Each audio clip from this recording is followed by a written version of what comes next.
It's Live 105. Sorry, Jamie Ryan is here. Eddie Boyd, Dan O'Malley, Costas. Yeah, Lightfoot. What is wrong with you? What? Nothing. Eddie said you've been antsy all day.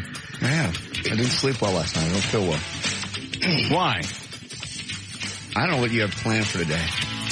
Obviously, it's nothing that's going to hurt you. I don't know what you're upset about. What are we really going to do? Honestly, off the air, radio stick aside, what are we going to do? I don't know. What could we possibly do that we haven't done over the past 2 or 3 years? Has anybody ever really gotten hurt? No. I've just been... What is it you really... I'll stop the music just so... All right, what's... I've just had a lot of anxiety. What's the matter with your eye? My eye started twitching.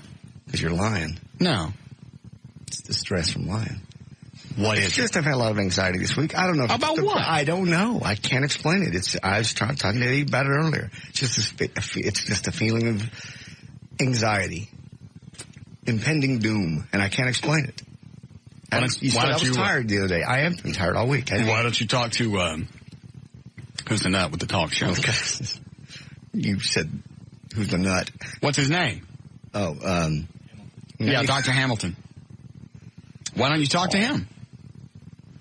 I haven't wanted to go to a doctor. Then don't go to a doctor and just let it go on. It's your birthday. Why would you have anxieties on your birthday? You guys up to something? Nothing's going to hurt you. Just go along with the bit. Okay. Everything set up? Yes. So if I stand right here, I stay grounded, right? And you wonder. What? Nothing. Are the mics set up? Yes. Where they come up over here? Right here? 4 and 5. Mm-hmm. Nice. I've seen them. You seen what? The microphones out front. That doesn't even sound real, does it? Sounds like something off of a sound effects CD. I was on the phone with somebody. They're going, what are they going to do to you for your birthday? And I turn around and I go, I don't know. And I follow the wires out of the studio all the way out the front door into the front. You know, I just, God only knows. It does. Stereo separation makes it sound. The hell is that? Somebody's squealing around the corner. Why is this fascinating? I don't know. Because it doesn't sound real, but it is. Well, it's because I got it in stereo. Tell somebody to go by and honk their horn. Somebody out of the Stemmons.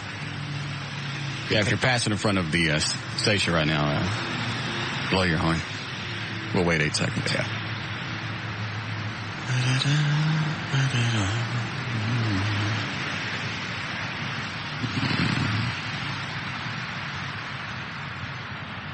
Guess not. See, if I take it out of stereo, it'll sound real. Watch. Yeah. But for what we're doing... There we go. Thank you. Didn't take long. But what for what we've got going, I need it in stereo. Okay. Why are you worried? I don't know. Why don't you just be happy? Be excited. It's your birthday. Trying. You're around your friends. You have family. I'm trying. Some people don't even have this. They got a little crappy job. They go in. Nobody really acknowledges their birthday, like we did O'Malley, and then they go home.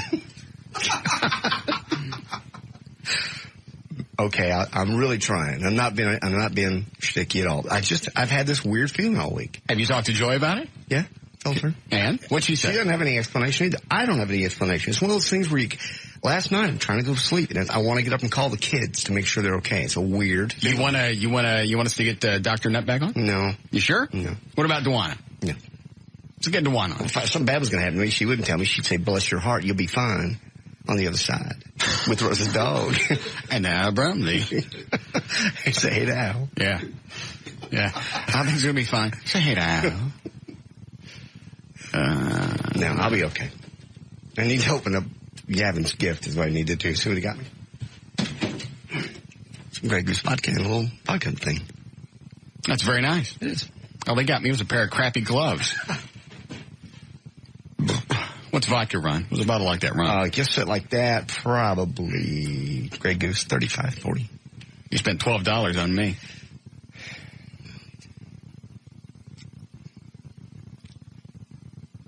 Everybody not to get me anything. Obviously, Gavin don't listen. No, he doesn't. Dan, why don't you see if you can hunt down Dr. Hamilton? Enjoy, of course. Wow, that's very nice. She remembered your birthday. What a loving woman. Let me see that. I think Dr. Natasha had one of these, didn't she? Yeah. 7 foot. Total, what's TFT? All right. Portable DVD. Widescreen monitor. Built-in stereo speakers. Built-in anti-shock. Optical output. It's very nice. These are very expensive. Mm-hmm. What'd you get her for her birthday? I forget. Don't do this. I feel bad enough as it is. Yeah, no, that's what I'm asking. What was it you got her? Last year, a trip to Jamaica. This year, I spaced it.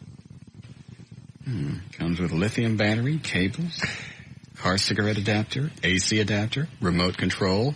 Why would you need a remote control for a laptop? That's what I said. For a remote DVD, or for a portable DVD. How far away is it going to be? You can't reach. Now I want to go on a trip just to watch a movie. Yeah, it's the only way that I can sit on a plane anymore is to sit there and watch a movie on a laptop. Anyway. So what was it you got her this past year? Don't do this. I'm trying to make it up to her. Well, did you? I've taken her out a few weekends to bed and breakfast. Okay. And to Jefferson. But you forgot her birthday. I did. Well, the only reason you took her to Jefferson because you thought she was pregnant. No, it's not.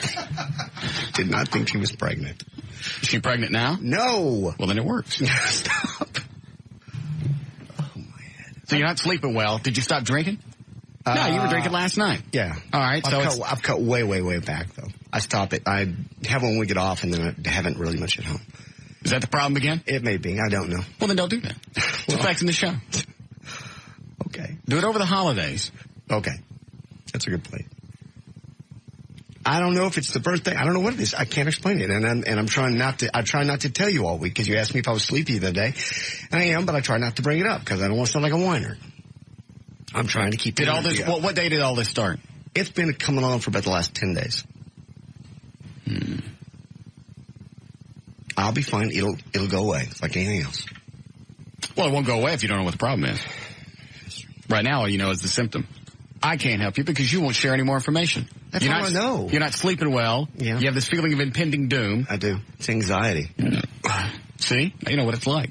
I've been living with this for 43 years. Get used to it. Embrace it. Make it part of your life. Part of your daily regimen. Just get up, worry about crap. That's what I said to Eddie this morning. I said, I know how you and Russ feel every day. Impending doom. Do you feel this way, Eddie? Every day. Yeah. See? We just learned to live with it. It sucks. Well, yeah. Okay. Go ahead, Newton. Buddy, I think I'm in the dead spot. All right. I can hear you. Go ahead. Okay. Well, JD, I'm just trying to figure out why you're going to be all Mr. Negativity about it. I mean, you may get something good out of that because all I can see is possibly Russ was nice and bought you a new car and it might roll up on that little platform itself. It could be. I don't know. This or anxiety is your old car. It's not anything I can put my finger on. Okay. It's not something I think you're going to hurt me. I don't. Is it today that's bothering you? Or just it's been always. All right, fine. Obviously, I'm not going to be able to get down to the bottom of it. I'm not to the bottom. You're not looking forward to this weekend? I think after the weekend, this will be totally gone. It'll wash over. All right, so obviously your birthday is the issue. Maybe it is. I don't know. I'm never worried about birthdays. 47 is kind of a nothing number. It's not 50 and 45. It's nothing important. So I've kind of ignored it. Kind of really wanted it just to go away. Is that why you didn't want us to do anything for today? Yes. Oh, that's too bad. And after what is that going to be? That's a cool sound. Yeah. It's kind of relaxing. It is actually. You record that. Play it between 7 and 11 at night? Yes. People could go to sleep to this sound. Yeah. And this is cheaper. Mm-hmm. It's quite a bit. Why is it relaxing? It's white noise. Oh. Just kind of visualize yourself sitting in the child seat in the back of the car. Yeah. Going for a ride to Grandma's house. Mm-hmm. For a tray sandwich. No.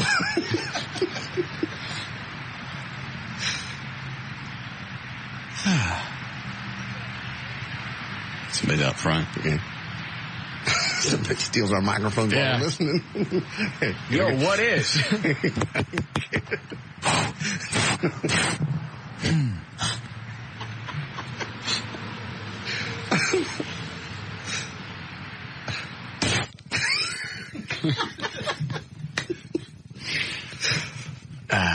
Where are the mics actually set up?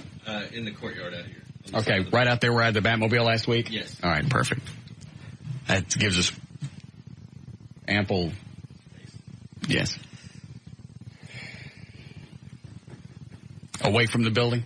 Yes. All right. What? No. Can you just give me a hint? No, why would I give you a hint? I don't know. How long before it happens? Between 4 and 5. Okay. And everything's set? So far, yeah. Okay. Yummy. Be a great day. Okay. You should be excited. I'm excited for you. Are you? I'm looking forward to it. You know what's going to happen. We have a camera? Yes. Video? Yep. Blindfold? Yes. Dandy. I don't want to be blindfolded. Well, I wouldn't either. I'm serious. So am I.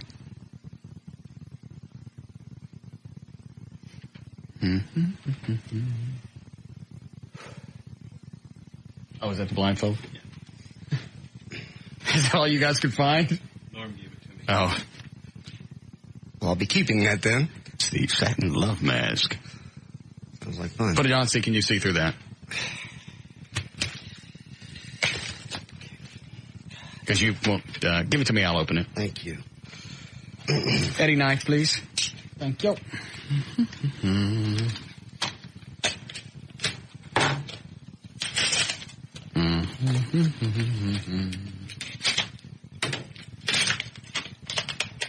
There, give that a shot.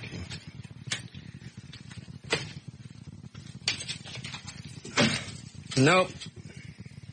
You know what? I got a better idea. Let me see them.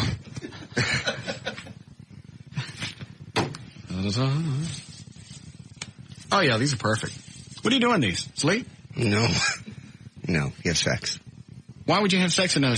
So you're kidding. There it is. All right, why would you have sex in a satin mask? They're kind of out of control, so you don't really see what's coming. Huh. What she's doing. Or who's doing it to you. Stick 'em up. Sorry. What kind of mask? I do. You have to be able to see if you're... Well, it's my first time. All right. Okay, so between 4 and 5. When do you want your stuff? No, what stuff? I ask you guys not to do anything. Yeah, I know. Okay. When do you want your stuff? That's up to you. You're clearly in control of this day. So it's totally up to you. Well, you guys did stuff for me. I know, but I just kind of wanted this one to go away. And well, obviously it's not going to go away, so just get a hold of it. Do it in the 4 o'clock hour, 5 o'clock. I don't care. All right. Turn your head. I got to ask Eddie something. How long before this comes up? Around 4. Okay. All right. What is this? What were you looking for? I didn't have on the mask. I was looking for my fingers. Oh. Well, aren't you a sneaky birthday boy? Mm-hmm. About 4? Yeah. All right. Well, let's just go and we'll start news here. Okay. Yeah. Stop being nervous. It's fine. I'm doing my best. All right. Jesus, what's that? Don't do that. What the hell is the matter with you? Please stop doing that. How are you going to do that all day? I am sweating. Quit it. And it's 62 degrees in here.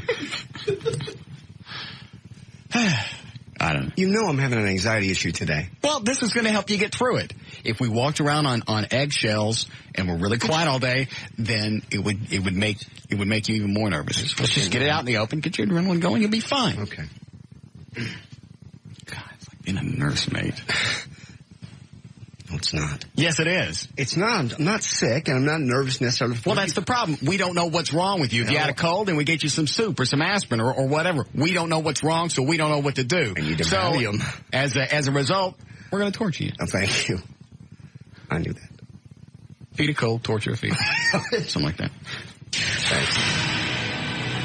329. J.D. Ryan's on Live 105.3. Thank you, Russ. It's brought to us by Expedia.com and by Miller Lite. Expedia.com, making it easy to find the trip you're looking for. Expedia.com. Don't just travel. Travel right. This hour of the Russ Martin Show is brought to you in part by Miller Lite. For Friday, November the 14th, 2003, Reverend Run of Run DMC is 39 today. Oh! You going to do this all day? Maybe.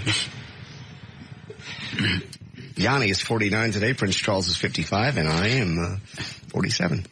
Dirty Old Bastard turns 35 over the weekend. Kevin Eubanks of The Tonight Show is 46. Beverly D'Angelo will be 49 on Saturday. Petula Clark, 71. And our buddy Ed Asner turns 74 tomorrow. Oh, that's right. We forgot to call him. We still have his number? See if you can hunt him down. Go ahead. 3 students and another teen have been arrested for allegedly drugging and sexually assaulting their 17-year-old female classmate. According to the cops, one of the teenagers was accused of slipping a pill into the girl's beer and then leading her to the bedroom where all 4 boys had sex with her while the others watched. The Forward Star Telegram reports that the girls moved out of the state now and to avoid ridicule and harassment from classmates, including phone calls asking her to drop the charges because she was ruining senior week and the football season. I was just thinking about that. What time of the year she's doing that? Stop it. No, funny. They're calling her at home saying this? Yes.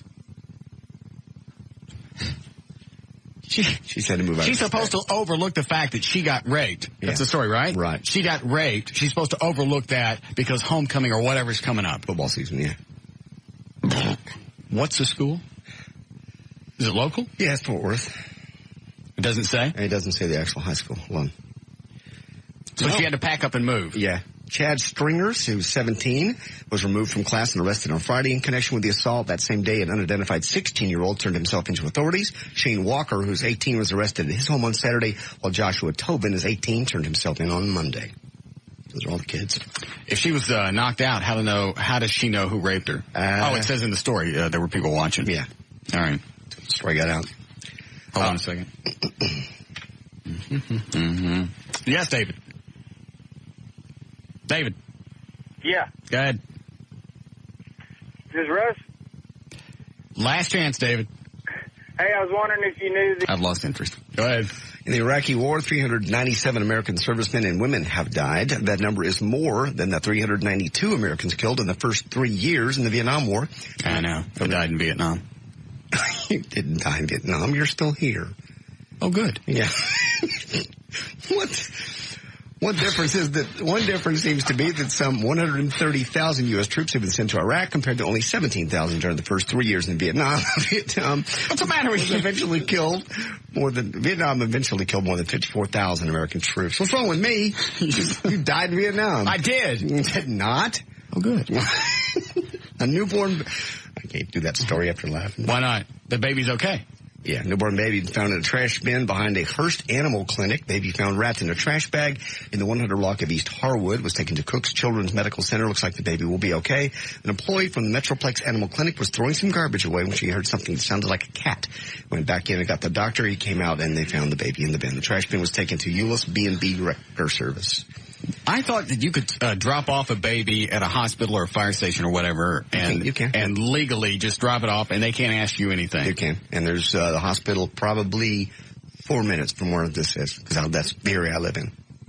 You live in the mid-cities? Always have. Huh. I just like to talk to somebody once with complete anonymity and just ask, what is it that you're thinking by sticking a baby in a dumpster knowing there's a good chance that they're going to dump trash on it and never see it? Is the fact that you don't care? Yeah. You wonder how you do that and drop. I can't even get in that mindset to figure out, hey, I got this kid. I'll throw it away. Hold on. Yes, Mark? Yeah, this is letting Russ know I was Azle High School. Okay. All right, thanks. I don't really care now, but go ahead. Okay. Our Dallas Cowboys, 7-2 now, own a one-game lead over Philadelphia, who's 6-3 in the NFC East. And Hold on a second. Hold on. All right, just had to check. Okay. And a 3-game lead in the race for the wild card spot. Wins over Washington and Buffalo the last couple of weeks have given Dallas a cushion as it heads into a treacherous stretch of 3 games in 12 days against New England, who's 7-2, Carolina, who's 7-2, Miami, who's 5-4. Then comes a road game against Philadelphia. Cowboys could play well in each of the next 4 games and still lose. That alone, however, would not prevent Dallas from ending up in a 3-year playoff, or ending the 3-year playoff drought. What happens if we're 7-6? Can we still make it? Parcells says, yeah, right now, I'm never going to be in this race until what the last 3 is he going to say? seasons. Now, if we're 7-6, we're screwed. We might as well stop. There's nothing else for us to play for. The team's gone to hell. I got to go relax. What else would he say? What idiot asked him that question? Why do they even waste their time with this? It's got to be frustrating for him to have to answer to these people every week. Shut up. Let me coach the team. I'll tell you at the end of the year how. Yeah, at the end of the year, look and see how we did, and that should answer all your questions. Can we still make it if we're 7-6? Yeah. Yeah, we could probably win some more games. We could lose some more games. Right now, I don't know because we haven't played them yet. I'm surprised he just doesn't snap. I'm surprised Switzer didn't snap. Yeah. Well, Switzer handled press conferences pretty good because you could tell he'd get perturbed or pissed, and he'd just tell him to shut up. Yeah. He's probably the best to watch because you never knew what he was going to wig like he did with Dale Hansen on TV that once. What did he do with Hansen? Oh, they were sitting at training camp one day. And didn't he get up and walk off? Yeah, he yelled at him. He kept smacking him on the shoulder, too. He was like, bam, hitting him. Switzer was? Yeah, hit him like 3 or 4 times. Hard? Dale finally went, well, hard enough that Dale was like rubbing his shoulder going, hey, cut it out. It went on like 4 or 5 minutes. It's on the WFA.com. That's a classic video. I'd like to hear the audio. I can pull that for you. All right, go ahead. Let me finish with that one. Dallas Stars coach Dave Tippett awoke today with numbness in his right shoulder and arm, prompting emergency surgery to remove a disc from his neck. The operation was set for later today, and the team said he was going to miss 2 games and return to work on Monday. Associate coach Rick Wilson will run the team over the weekend in his absence. Wilson was named acting head coach, by the way, for Friday's game against Phoenix and Saturday's game at Colorado. Wilson served as the head coach for the final 32 games of the 2001-2002 season. Hold on a second. Hey, Dan, did that thing work with Luddy? No. What did he say? He just said okay. And he said no fit? No fit. He just said okay, and if that's how Russ wants it, fine. What are you trying to do? He's promoting he's doing a bunch of interviews today, promoting his poker bike run. Yeah. Thing run over the weekend. Right. And he's supposed to do a bunch of stations. So I told O'Malley to tape it, call him, tell him he couldn't come on and promote it because he's doing other stations. Just to see, because you know how he is. Yeah. It was like, not only if you're doing other stations, you can't come on here. Russ ain't showing up Sunday in the Batmobile. I figure, of all people, Luddy's going to snap a wig. Yeah. Twig. Whatever those guys do that drag their knuckles. So he just said, okay, and that was it? Yeah. That was it. He said if that's how he feels, fine. He's turned into a pussy since he retired. No. Real man would have had a fit. Well. So is he going to come on? I can check with him again if you like. Yeah, that's fine. Turd. Sorry. Go ahead. Can't get everybody upset. We heard from time to time that women will fake an orgasm, but even if they can fool you, they can't fool their own brains. Researchers from Holland University scanned women's brains while they were faking it and actually having it. As you might imagine, the area of the brain called the pleasure center was only activated during the real deal, which means you can't convince yourself you're finishing.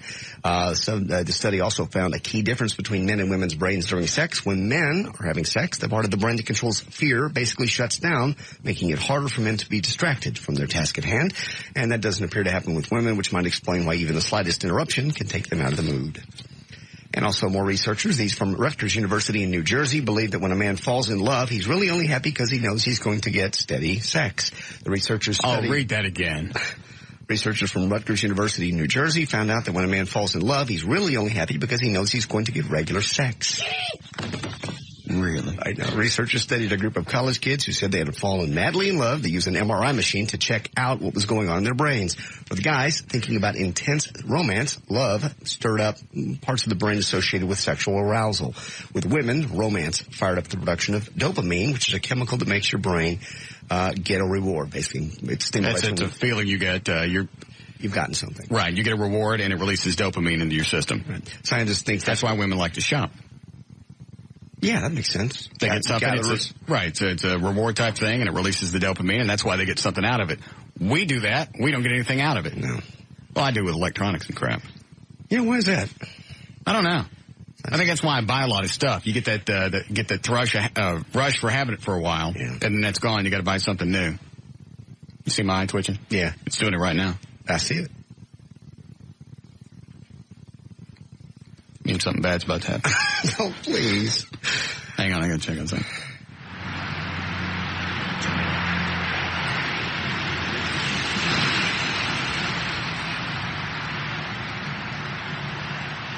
Why is this fun? I don't know. I really don't, but it's cool. Because I can watch traffic if I listen to it. It's like when we all first got those little cameras we had in our houses. You'd stare at the yard for 20 minutes. Oh, yeah, the security cameras? Finally, a cat would walk by. Yeah. It was like exciting. Roll tape.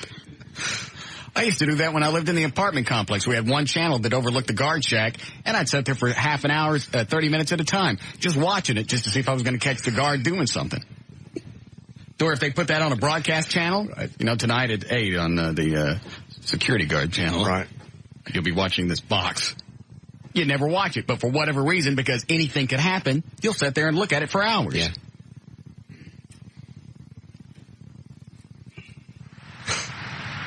Are we going to have these permanently mounted out there now so you could do this? Might. I want to hear somebody honk again. Okay. I'll wait. Count the seconds off to you. Mm-hmm. They should be hearing it about now.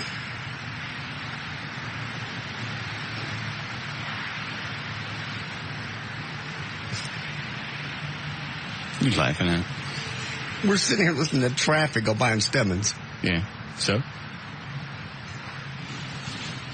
Ain't no big honk. Well, if we heard a wreck.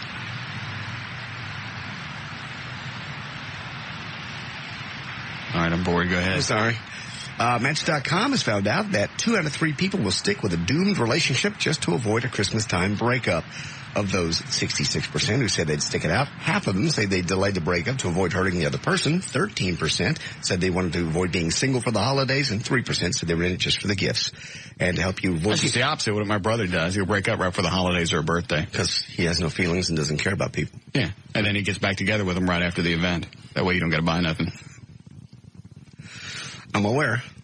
What's wrong with that? Nothing. It's just... At least he's got a pattern. You stay with him and don't buy him anything. Hey, I've bought her stuff before. You didn't buy her anything for her birthday. You're right. I've been thoroughly chastised for that. I think I've gotten past that. I bet you haven't. That's going to be a sticking point for years to come. You could go 3 years. I know. And she's not going to say a word, and in an argument, that's going to come flying out of nowhere. Smack you right in the puss. You're right. And I probably have it coming. Because, of course, she goes out of her way to make me feel good. Yeah, that's what I would have done. Of course. Yes, Mike? Oh, hey, sorry, kind of quiet. Yeah. I just told O'Malley, calm down with the microphones out there. I heard the tires squeal earlier. I'm driving in traffic. It scared the hell out of me. I was waiting for somebody to run into me. Huh. Well, that's stupid. Go ahead. Okay. Here's some tips to help yourself avoid getting dumped over the holidays, according to Match.com. Oh, there's the horns. All right, finally. I hear it.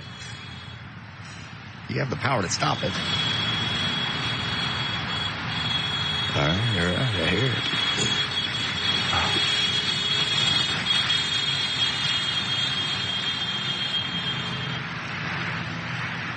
Interactive traffic. This is cool. To avoid getting dumped over the holidays, always get a gift for the person you're dating, even if you just started seeing each other. Don't try to fix relationship problems with an expensive gift. It's tacky, and it will end. And wait a minute. Go back to the beginning. I wasn't paying attention. This is the ways to avoid, same people, Match.com, ways to avoid getting dumped over the holidays. All right, go ahead. Always get a gift for the person you're dating, even if you've just started seeing them. Don't try to fix relationship problems with an expensive gift. It's tacky, and in the end, you'll still have issues. That one doesn't work. Plus, you'll be out of cash. That one I've done almost every time. 3 times, I know for sure. Holidays, things were rocky, tennis bracelet, and a trip. And I believe I did that.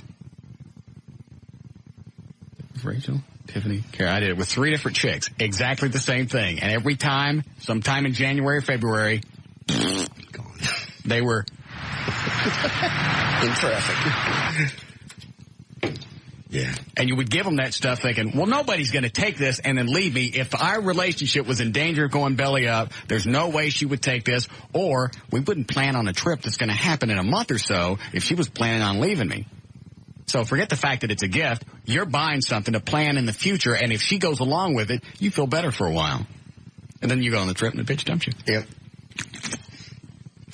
Reminds me of that couple on the plane when we were going to Mexico for your first birthday trip. Where she was bitching at, or she was crying? Yeah, she was crying and they were fighting. And you know that probably that trip was bought to try to make things right. And they're sitting there.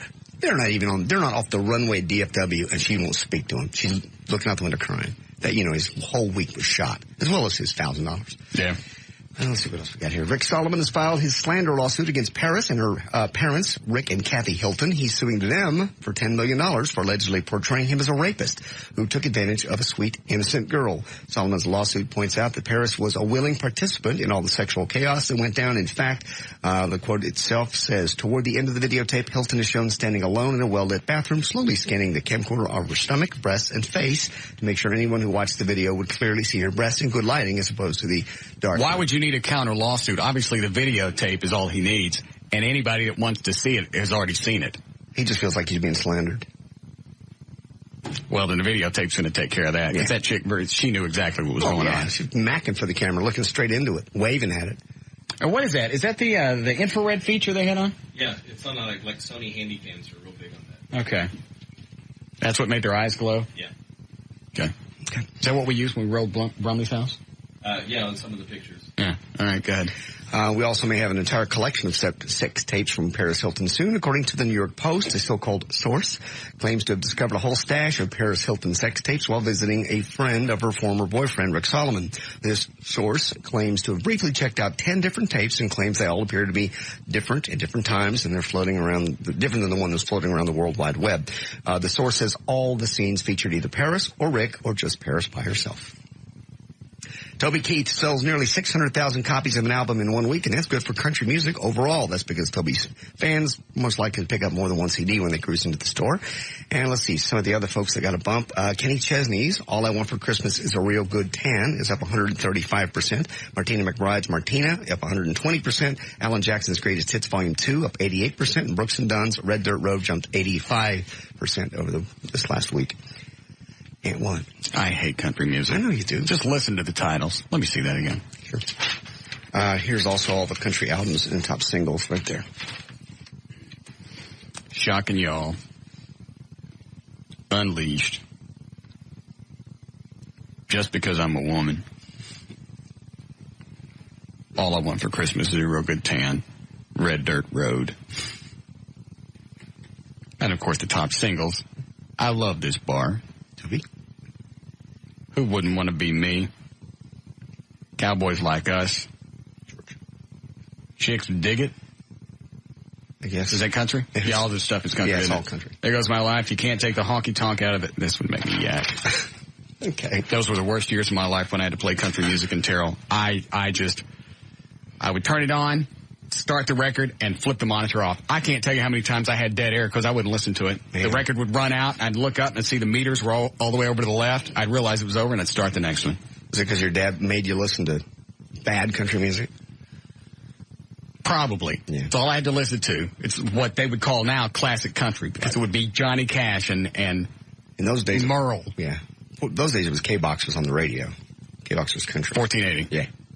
That's all we listened to.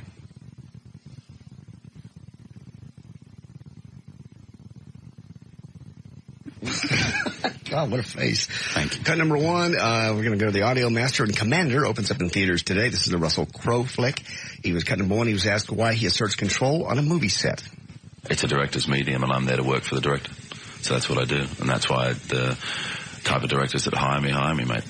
Good. I see you left the electric noise in there like I asked. It's on the actual cut. I even heard Stern pulled a cut today, and it was on there, too. So it's just because somebody else is using it doesn't mean I want to hear it. Okay, I lied. I was kidding when I said put that electric noise under everything. Don't play number one or two now. No, I want to hear number two. What's the setup?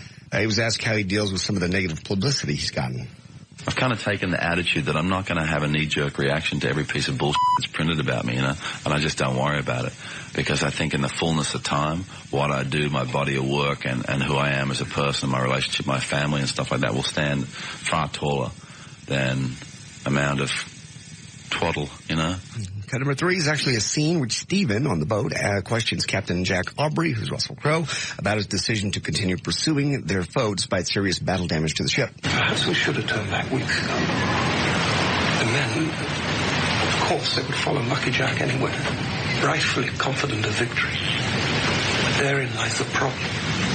You're not accustomed to defeat. And chasing this larger, faster ship with its long guns is beginning to smack of pride. Are they sitting in a tub together? No, it's a question of duty. Duty, right, yes, I believe I've heard it well spoken of. Well, you can be as satiric as you like. Viewing the world through your microscope is your prerogative. This is a ship of war, and I will grind whatever grist the mill requires in order to fulfill my duty. Whatever the cost. Whatever the cost. It's gross. It's called Master and Commander. It's getting good reviews this weekend. And Tupac Resurrection opens up in select theaters today. The film is a documentary about the pivotal hip-hop artist Tupac Shakur that is narrated entirely in his own words by the deceased artist. Cut number 4 is Snoop Dogg and why he admires Tupac. That's one thing I loved and respected about Pac.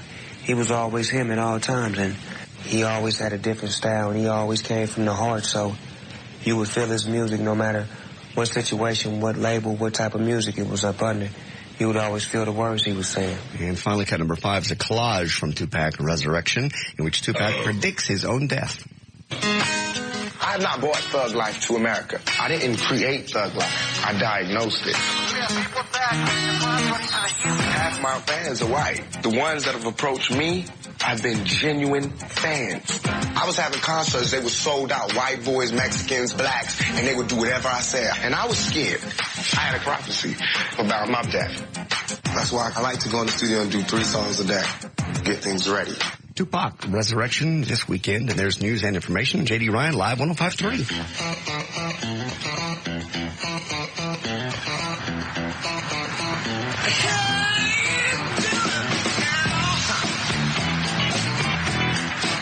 Russ Martin Show.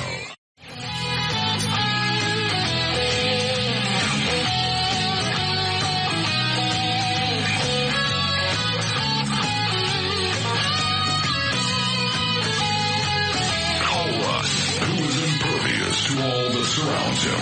Now at 214-787-1053.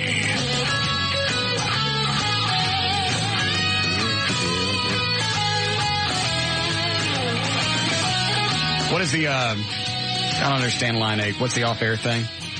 That is Debbie. She's one of the owners of B&B Wrecker Service. She's saying that they've gotten a couple of calls that in JD's newscast, apparently, according to them, he said that they found the disposed baby at B&B Wrecker Service. No. And why is she calling? Because she wants it corrected. Well, she can want it all she wants. Have her buy a 60-second airtime spot. Send me $2,000, I'll give her a spot. Okay. Read the story. Is that her on the phone? Yes. Why does she think she can call up and try and talk? Well, do I have time to talk off the air? No, you don't, and I tried to explain that to her. Hold on a second. What do you want? Yeah. If you're going to talk to me, you're going to have to talk on the air. I'm doing a talk show. Hey, don't tell me what to do. I don't have to do anything. If you don't like it, don't listen. You going to talk to me on the air or not? Bitch. Hang her up. Huh? She hang up? I fixed her. Sounds like they weren't even listening. Somebody called them and told them. I just want you to tell the truth. Shut up and tell something. You let me deal with radio. You told stuff. Read the story again. Okay. And I remember I live in this area, so I know all. Just read the story. A newborn baby has been found in a trash bin behind a Hearst Animal Clinic. The baby found wrapped in a trash bag in the 100 block of East Harwood was taken to Cook Children's Medical Center. An employee from the Metroplex Animal Clinic was throwing garbage away behind the building when he found the newborn. The trash bin was taken to the Euless B&B Wrecker Service. Okay. What's her problem? She was saying that the bin wasn't taken to B&B. Instead, they transported it for the city. Okay, so what? What, they don't want... Oh, I get it. They don't want to tarnish their image by people thinking that they got a dumpster stored at the tow truck place? Yeah, exactly. That's what she said. Then the story should be corrected at NBC5i.com, because that's where I read it. You get that straight, and nobody thinking we store dumpsters where we tow cars. Matter with you. I'm trying to run a classy business here. You tarnished years and years of, what? Our image. Okay. News people. I'm sorry. She didn't even sound like she was listening. It sounded like somebody called her, and then she called in. So she had no idea. I'm going to call up to a talk show, and I don't want to talk on the air.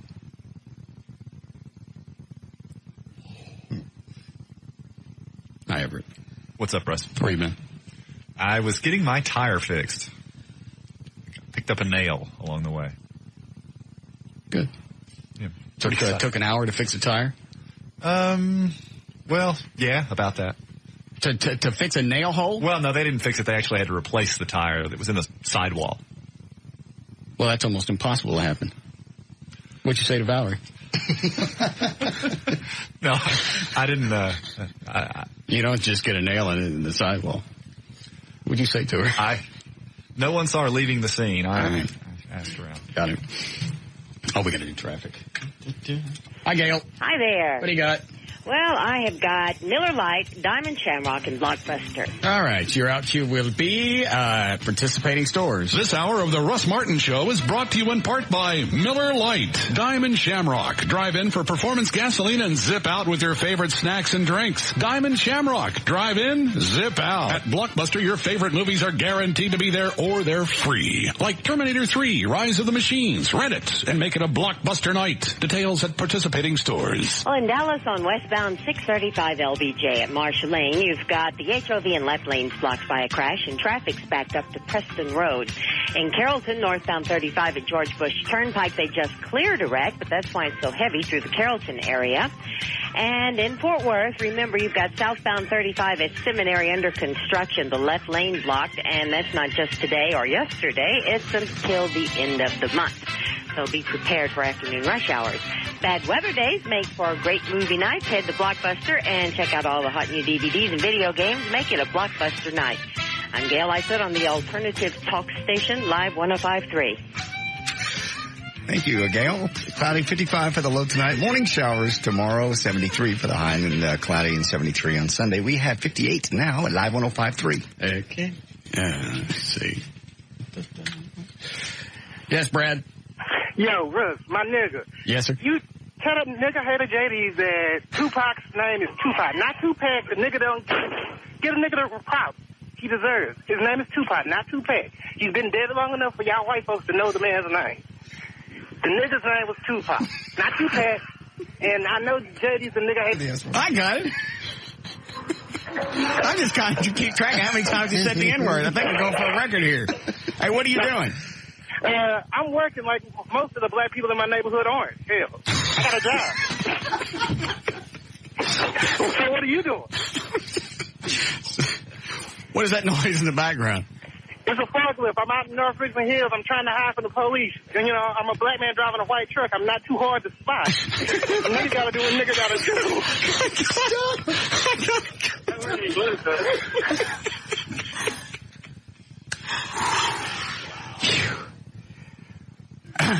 Man, you stepped on an end bed. I did.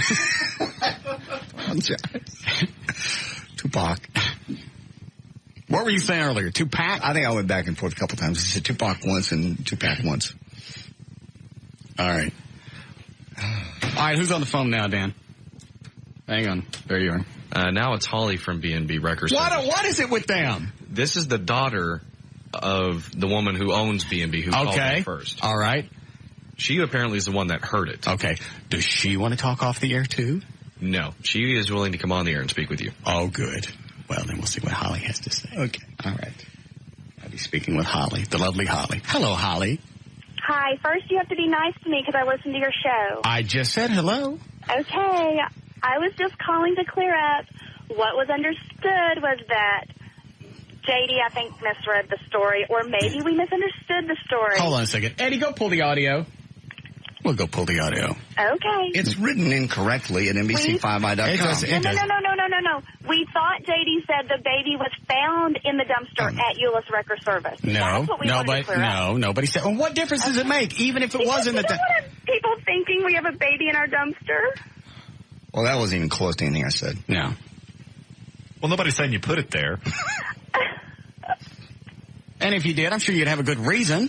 Maybe it's ugly. Yeah. No. But we understand that wasn't the story. That wasn't even close to it. Okay. So nobody's holding you responsible. Then there was From what I understood, we just wanted to clear it up. The way that I understood him reading the story was after they found the baby at the vet, they took it out, and then the dumpster was transported via B&B Wrecker. Okay. That's Is that all right? we wanted to. That is very correct. Okay. That's all we wanted to be positive of. And you called my mom a bitch. Well, she was ugly to me on the phone.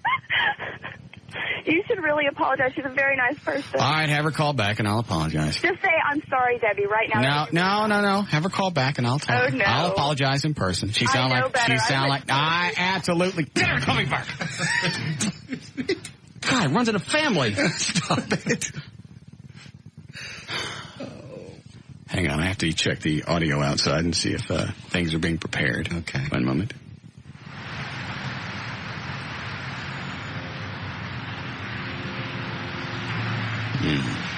Doesn't sound like any activity is going on. No. What should we be listening for? None ye? I don't even think Everett knows. You know what we're doing? I have no idea.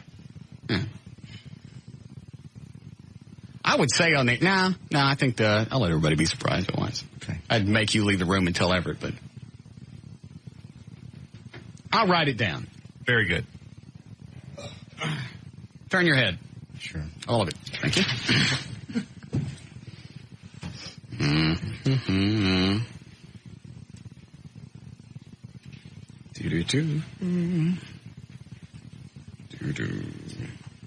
Keep it turned.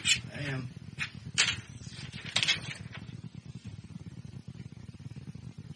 Really? Yeah. No kidding. Yeah. Wow. I came out of the office about 1 o'clock, and they were putting mics in the front. That's fantastic. Truly fantastic. And JD thinks that we're going to do something horrible. Yes. Normally, that's what happens on birthdays around here. Bad things. Nothing bad happened to me. I got a nice birthday chair back here that I use every day. You. Bad stuff happens to me all the time. My life is bad stuff. What is your life bad? What in God's name is wrong with your life? You have a beautiful house. And I'm going to lose it any day. Why? And that's the problem. See, here's what you guys don't understand is there's no fun having something nice if you're afraid that you're going to lose it every day. It's people who don't have anything that have no grief because they got nothing to lose. Okay. Well, they aspire to have the things that you have. But they don't have anything, so there's no grief, there's no anxiety, there's no stress, there's nothing. Oh, I'm going to lose it all. Oh, I don't have anything to lose. I got a bunch of stuff to lose, and I worry about that every single day, and therein lies my misery. I understand now. And that's probably about as accurate as I can get to describe my daily existence. Anxieties, yes. I'm getting an idea what you deal with today. I don't understand what's wrong with you. I don't understand why you're twisted. You missed it, Everett, because you were out getting your tire replaced. He's just been in a funk all week, and he's just weird about it. Anxiety. You know, so that feeling of impending doom, but you don't know that there's no good reason for it. You think maybe it's tied into your birthday? I don't know. Maybe if it's gone Monday, maybe it was. I don't know why. 47 doesn't bug me. It's not a big day. It's not 40. It ain't 50. It's just in the middle. I don't really care. Well, it's just, every birthday is a continual reminder of your mortality. And I know. We just lost Brumley and all this stuff. I know. So you think that's got something to do with it? That Brumley was only 40? You're 47? Do you feel guilty that you got 7 more years that you didn't deserve? I did deserve. And I got kids. And what exactly have you done to earn it? Yeah. I'm just trying to figure out what it is that's got you twisted. I haven't slept all week, and I wake up in the morning, and I probably like you do every morning. Now I know how you feel. It's a feeling of just impending doom, like you want to call the kids to make sure they're okay. Well, mine's not that bad. Mine's paranoia. That's why I get up in the morning, and it's like every day is God, this is going to sound like something out of a Hallmark card. Every day is a clean palette, and it's up to me to get up and fill it with colors. Okay. That's what I do. Very nice. When I begin in the morning, I start mixing my paints. Good. As any artist would. Yeah. I'm a very deep person. I swear.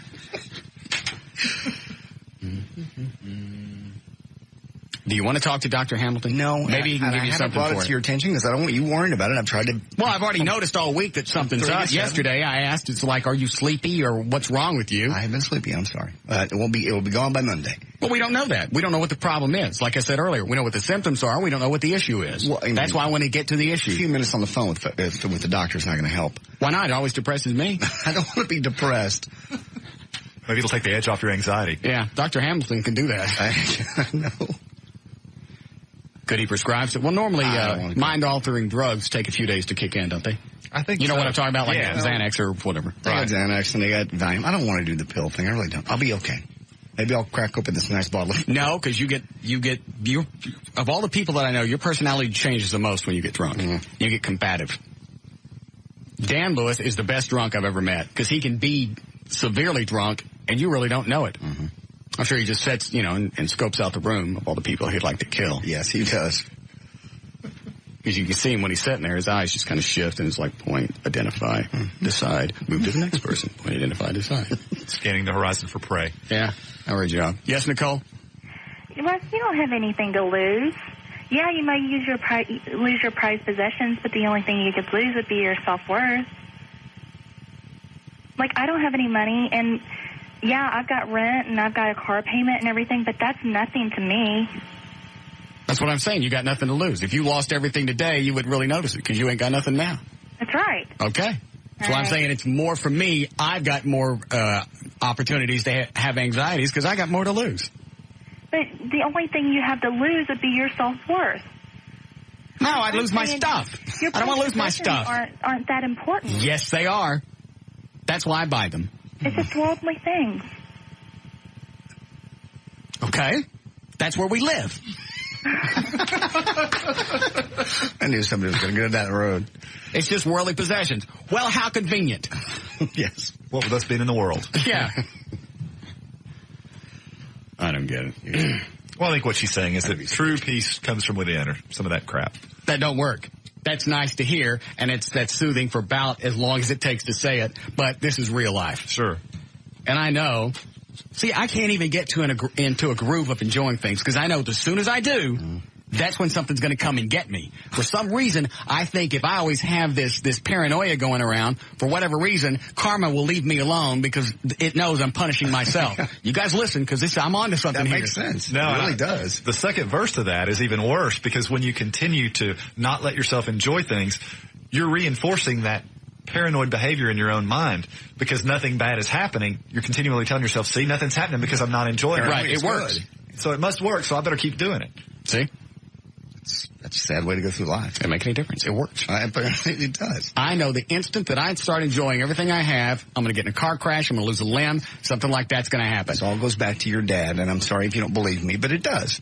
All goes back to the things your dad always told you, doom and gloom, and you've never healed with your dad. And I'm not trying to be psychological. Yes, you are. No, I'm not. Well, what do you want me to do? I'll whoop his ass? I've already told you, no. You know what you have to do. I don't want to. Exactly. You don't want to. He knows I love him. You've never said it. Yes, I have. When? You never said you did not. Yes, I did. I wrote it on his no, you need to say it. Carton of cigarettes I gave him that year. What do you think he's going to do? I don't know. I don't know why you wouldn't say that to his face. It was hard for you to say it to me. I was not. Okay. You said it was. Well, so, yeah. And then you laughed at me. I did. I'm sorry. I didn't really mean to laugh. You realize, in my 43 years of existence, that was one of the most hurtful moments I've been through. You're kidding. Nope. If you're serious, I'm terribly sorry. If you're serious. Don't give me the puppy dog eyes, please. You really make me feel bad now. It was a very awkward moment for me, too, and I didn't know you were going to say that. And I wasn't prepared, and I'm sorry. I'm kidding. Oh, God, don't do that. I wonder if anything would change with you if you would call your dad and just say, Dad, even if I called and said, I don't have any problems with my dad. It's not like we hate each other or something happened when I was a kid. He just always told me Jesus was coming. I know. And so always in the back of my mind, it's like, don't get used to this. Don't go play with that, because right in the middle of playing with it, Jesus is going to come. But see, that should have been followed up with, that's a good thing. That's not a terrible thing. Jesus is made out to be some Godzilla. That's exactly the way that he described Jesus. He was going to come down and stomp people flat that didn't believe in him. Well, that's sad. That's certainly not the teachings of the Bible, which he purports to read. Well, he does. Couldn't have no BB gun. I don't know. Might accidentally shoot Jesus in the eye and screw it up for everybody. What was the deal with the projector? Why couldn't you get one of those? They give a show projectors? Give a shows. Oh, because I might accidentally shine it in Jesus' eyes and blind him and screw it up for everybody. There's always something that was going to screw up the second coming. I don't know. It's hard to think Kenner Toys is going to screw up the second coming, but it was just a weird existence. My dad told me a lot, and I'm not holding this against him because I love my dad. Okay. But I was reinforced throughout my childhood that I was stupid. Well, clearly you're not. Well, I didn't know that at the time, and that sticks when you're a kid. Yeah. When you're 3 feet tall and something that's twice your height is telling you something, it's going to stick. You're right. And I'm sure therein lies my paranoia, that really I am stupid and somebody's going to find out. And that's the risk I run every single day between 3 and 7. I'm on a 100,000-watt station trying to keep people from figuring out that I am stupid. And I am. No, and it hurts me. No, you're not. Okay. You're not dead from the Vietnam War. Yes, I am. No, you're not. Good. I've heard many successful people say that exact same thing. That their fear is every time they do a movie, every time they step out on stage, every time they do a new record, people are going to figure out their sham. Right. Well, and you bare your soul in a way that most entertainment people never. You talking to JD or me? Well, both of you, but I'm talking to you. All right. Specifically. Because it's your show, you share your life, your feelings, and things that most entertainers don't. You know, if you're just an actor, not just an actor, but you know what I'm saying. If you're an actor, you're doing somebody else's words and lines and living somebody else's life. Exactly When right. do you hear 3 hours of Russell Crowe talking about his life? Ever. You hear him in sound bites, and those are released sound bites. Yeah, I suppose. Let me see if I want to take any of these.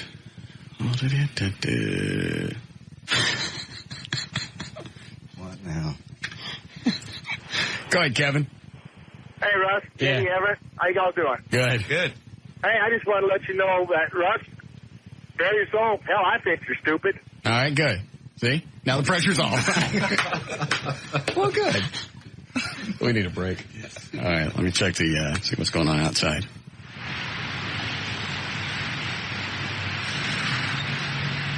Dan, do we have an ETA on time of completion? The ball is rolling. Got it. Oh, what is this cryptic stuff? Well, we can't say too much because you might figure out what's going on. It won't be so bad if I know what's going on. Why would that ruin it totally? It would ruin the surprise. Okay. All right. It's quite fabulous. Okay. Where's that thing that I wrote it down on? Do I have it back? Yeah, you showed it to me and took it back. All right. Nothing to be afraid of. The people who love you are honoring your day-to-day. Thank you. Not really. I didn't think so. It'll be fine. Okay. Let me see. How far behind are we, Eddie? Borderline? All right, I'm going to take this really quick. This one's for you, Everett. Go ahead, Dale. Hey, what's up, guys? I got a quick question for Everett. All right. I know back in September you were talking about this when they changed the deferred adjudication on a Class A driver's license. Well, I got my first ticket in 22 years from a Watauga police officer. Got it for 7 miles over. The officer made an error on the ticket on my date of birth. Is there anything that, being Class A now, that we can do to get rid of it? Well, now, by Class A, do you have a commercial license? Yes. Okay. Class A, I drive for FedEx.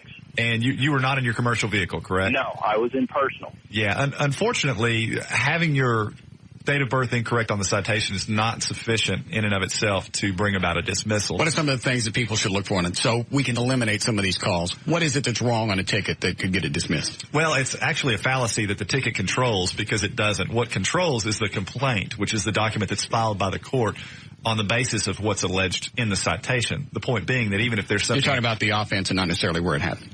I'm saying that the citation and the document that ultimately matters with regard to whether or not it's defective are two different documents. Okay. The citation gives rise to the complaint, which is the document, the charging instrument that is filed with regard to each traffic ticket case. And that is the document that you have to look to as a lawyer to determine whether or not the case can be summarily thrown out, as it were, on a technicality.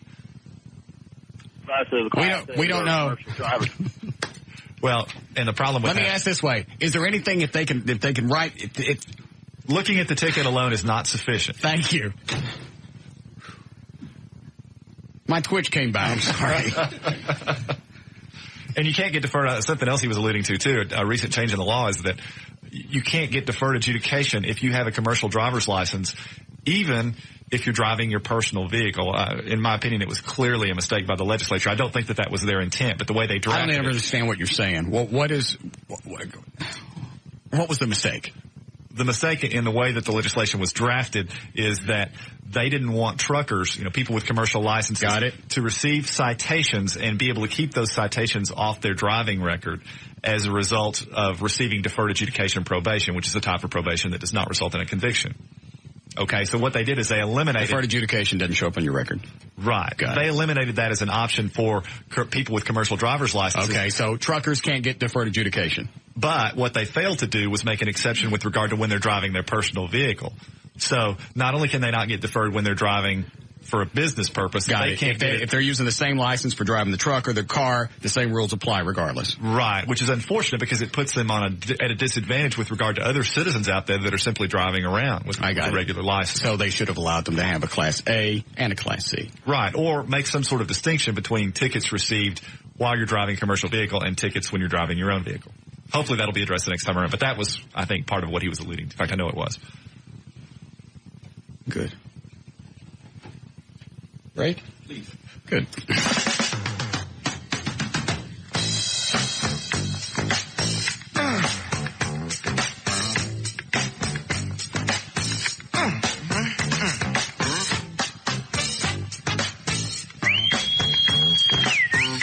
This is Russ Martin on...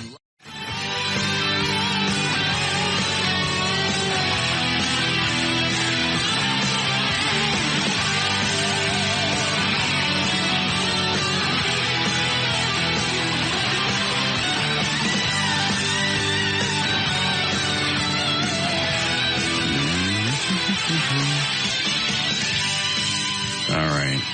Check outside really quick.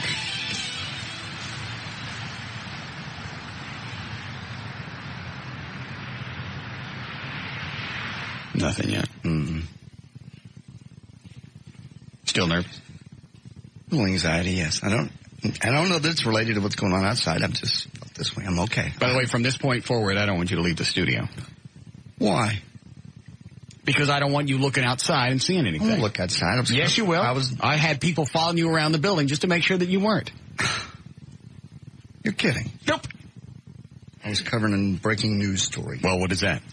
SWAT team and police snipers moved into position around the Dallas Police Department's downtown headquarters after reports of a woman holding a man believed to be her husband hostage in a building across the street. Are you reading that right? A woman holding a man? A woman holding a man. All right, hostage. Believed to be her husband. The incident began about 2:45 in the 1400 block of Lamar. Police immediately closed off the street and blocked the public entrances to the police headquarters. Then about 3:45, police evacuated the Jack Evans Police Headquarters, and they are on scene now with SWAT teams and rifles. All right. Yes, Jude? Hey, Russ. Yes, sir. I was just happened to be flipping the channels, got onto Channel 5, saw the story about that. Guess who's stuck up there on the same floor? I don't know. Your old buddy, Kevin McCarthy. What's he doing over there? I don't know. They said it was Kevin McCarthy. I'm not sure if it was the same one, but it sure sounded like it when they were talking to him on the phone. What did he say? That they had just gotten back from Mexico for... That's Kevin. Yeah. It's got nothing to do with the story at hand. No. Oh, we just got back from Mexico, and it's funny about the time. Now it's Secret Service one time was talking to you. Go ahead. What? And they got there, and they thought it was two blocks away, and that it turned out to be on the same building, on the same floor, and he went out there, and the SWAT team told him to get back into his loft because this woman was holding somebody hostage, or they couldn't really talk to him about it, and so he decided to go back inside and call Channel 5. Of course. All right, thanks, Jude. No problem. Well, do we have a phone number for Kevin? I'm not sure if we do. I'm looking. Yeah, call him and see what he's going on. Oh, so I guess, or see what's going on. I guess he lives out there. He must.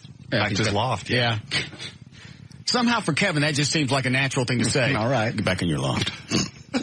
Nut. Go ahead. Doesn't it? Yes. Yeah. All right. Is everything set up outside, Eddie? They're putting it together. Oh, okay. It's fabulous. It is? I trust you. I don't hear anything. Oh, yes, I do. Yeah.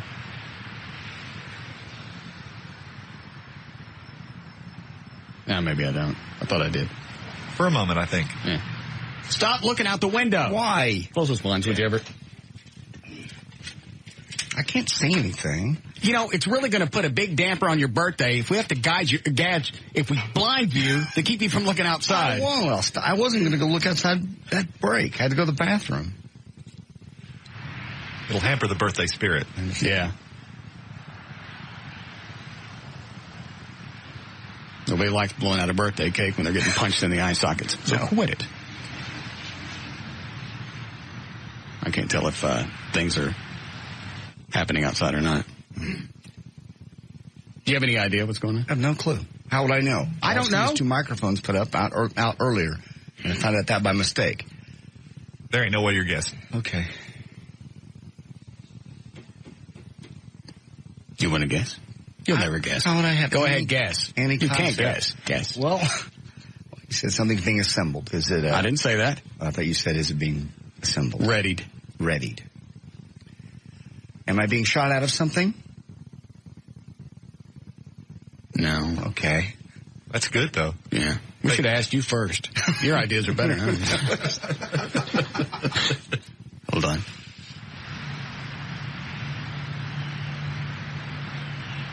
I don't hear anything.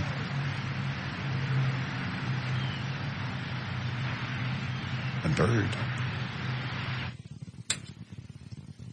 Well, you blew the surprise. Someone could, of course, drive by and then email me. Huh? Someone could drive by, see it, and email me. Oh. All right, you're going to have to shut off your computer. No, I'm not going to check it. Yes, you are. I'm not Then going to. shut down the email program. Shut it down. Okay. Line 1, is it Kevin? Mr. McCarthy? Oh, well, now I get Mr. McCarthy. I called you Mr. McCarthy the first time we talked. Hey, Russ, how are you? Good. What's going on in your loft? Well, in my loft right now, we have a resident from another floor who got chased back into our loft when Yvonne and I saw the activity going on down the streets. And Yvonne's a photographer, and we saw these police cars with flashing lights down a couple of blocks from here, and we saw motorcycle cops near us. So, you know, we decided we'd go down and see what was going on, maybe get a couple of pictures. Sure. And we walk outside our loft, and we're on the same floor as all the activity. And we got down, about 15 yards, and all of a sudden, there's a SWAT team set up, and I won't give any details of how they're set up or where they are. Right. Because they were looking in the other direction and didn't see us coming up because we were both wearing tennis shoes. Okay. And Yvonne managed to get a couple of not very good pictures, but as soon as they saw us, they went, "Holy cow!" and said, "Do you live here? What floor do you live on? Where are you going? What are you doing?" I said, "Yeah, well, we live on this floor." And he said, well, he showed me a diagram of a loft. He says, does your loft look anything like this? And I said, no. And he said, well, get back to your loft and lock the door. We're talking some high-powered weapons here, and they can go through walls and kill people.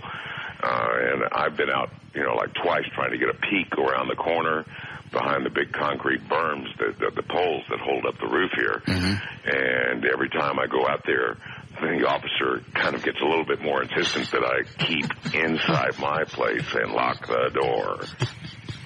But I'm on Channel 5, and I'm going to be Channel 8. Yvonne got a couple of... So what are you doing, just calling all the TV stations?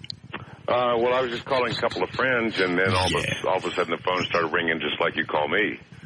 Well, what is it? So this chick has a high-powered rifle? I don't know if it's a chick. I mean, but apparently that's what Channel 5 is reporting. The officer that is getting tired of shooing me back to the loft said, man. He said, there's a man with a gun and he won't come out. and I can't say anything more until the operation is over. Get back to your loft. So anyway, I managed to hide a tape recorder just around the corner with a couple of microphones. So they are going to beat your ass. No kidding. So we'll get, if there's any gunfire, we'll be able to, get some tape of it and play it for you. Well, that was a good idea then. Yeah. I mean, I know you'd like that. Where's Yvonne right now? Yvonne's sitting at her computer and So Yvonne is safe. The amazing thing was we just got back from a week in Cabo San Lucas about an hour and a half ago. How was that? Hello. Hi, Yvonne. That was Yvonne. Good. And, we walked back and we're sitting here catching up, making a few phone calls that we needed to make, and we look outside the street and we see all these police cars and stuff. But again, all the flashing lights were about 2 blocks down the street from us. So we put on a sweatshirt instead of, the shorts and T-shirt that we came home in. Thought we'd go down and see what was going on. Well, son of a gun, we get about, not too far out. I'm going to hear the story again. Yeah. There's a SWAT team. I don't want to hang up on it because I want to hear the audio if he gets it later. I'm not going to tell you what they got. But SWAT team didn't hear us coming because we had our tennis shoes. Yeah, I was going to say, that's a pretty good trick. Yeah. Didn't see us coming, I think is what he said. No, that's whatever it is. Those must be nice tennis shoes. I said, is it a domestic dispute? The guy says, I can't comment on the operation until it's over, sir.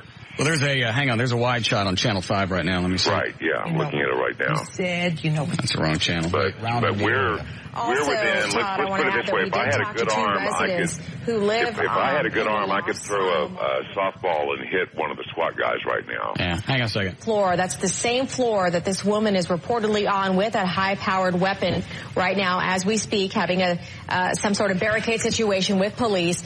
They were told, at least what they told us, that they were told by law enforcement to stay inside, do not leave. In fact, they're not letting it. Well, obviously, somebody ain't paying attention to that. No. That would be me. Yeah. Channel 5 is reporting now Dallas police say a woman was barricaded on the south side loft with a high-powered rifle. The male hostage has not been released.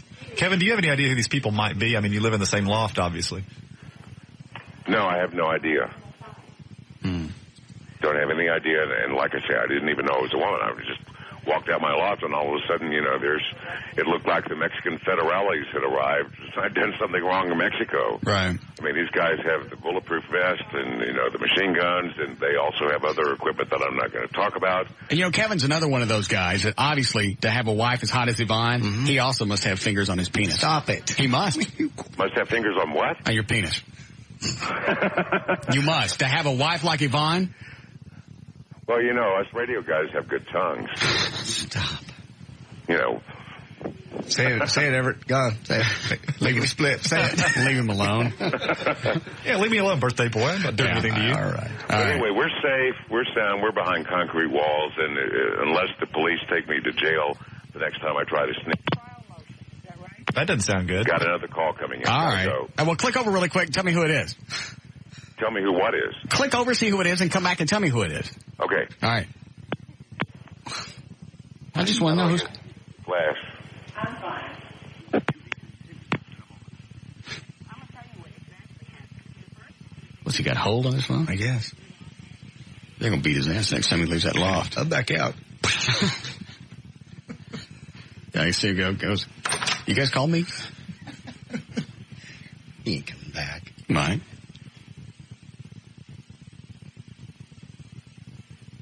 Nah, I really don't care. I think we get the idea. And we're wearing sweatshirts and tennis shoes. We snuck up on the SWAT team. Great idea, Kev. Of course, I keep going outside. Even yeah, just the fact that they can see him stepping back out in the hall. I'm surprised they don't plug him. We warned you 3 times. Sorry. All right. When we do news last? About an hour? Okay. Let me check outside really quick before we start news. Don't.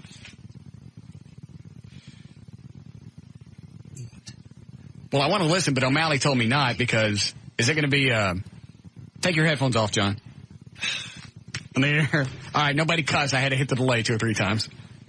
What was that? Well, you could hear by what was going on. You could kind of tell what was going to happen. God. Quit looking outside. I'm not. Yeah. How long before we're ready? Should be any minute now. Really? Yes. Okay. Here's what we'll need then. We're going to need JD's blindfold, which is in here. I need a cell phone with a headset on it, so JD can do that because he's going to need that. He's going to be blindfolded. And everything else is outside, right? Yes. Okay. I don't know if I trust you enough to put on a blindfold and have anybody walk me outdoors into something. Everett can go with you. Yeah, it'll be fine. I'll go with you. Yeah. It's what happened in the Mexican hospital. I woke up, nobody was around. Everett was there. Please. You were not standing there. They kicked me. Don't even start When I on me. woke up, you were not there. I saw a doctor. He didn't speak English. Head, they kicked me out of the... Yeah, they did. They kicked you out. My point is, you can trust Everett. Nothing's going. What do you think we're going to do? Why do I be blindfolded? Because there's no surprise if you just walk out and see things. You'll be fine. Yeah. Okay. I'm not going to lead you into harm's way. Okay. All right. I don't know how many different ways to say it's going to be okay. All right. Do I need to change your clothes or anything? Will I be okay? What do you mean you have to think about that? Well, just hold on. Trying to think where we're actually putting you. No, you'll be all right. Should I take anything out of my pockets? Like anything that's metal, anything that's sharp, anything that's magnetized. Right. All right. So my keys and stuff should go out. Oh, absolutely. Yeah, and take your card key. That's the thing for the back door. Take that out. What are you going to do? Are you wearing a belt? Leave him alone, Everett. That would be fine. Okay. How long now, Dan? He's checking on the two-way.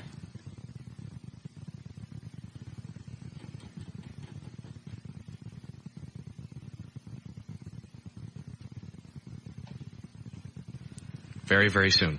Minutes? 5, 10, what? I'd say 5 minutes. Okay, let's go ahead and start news then.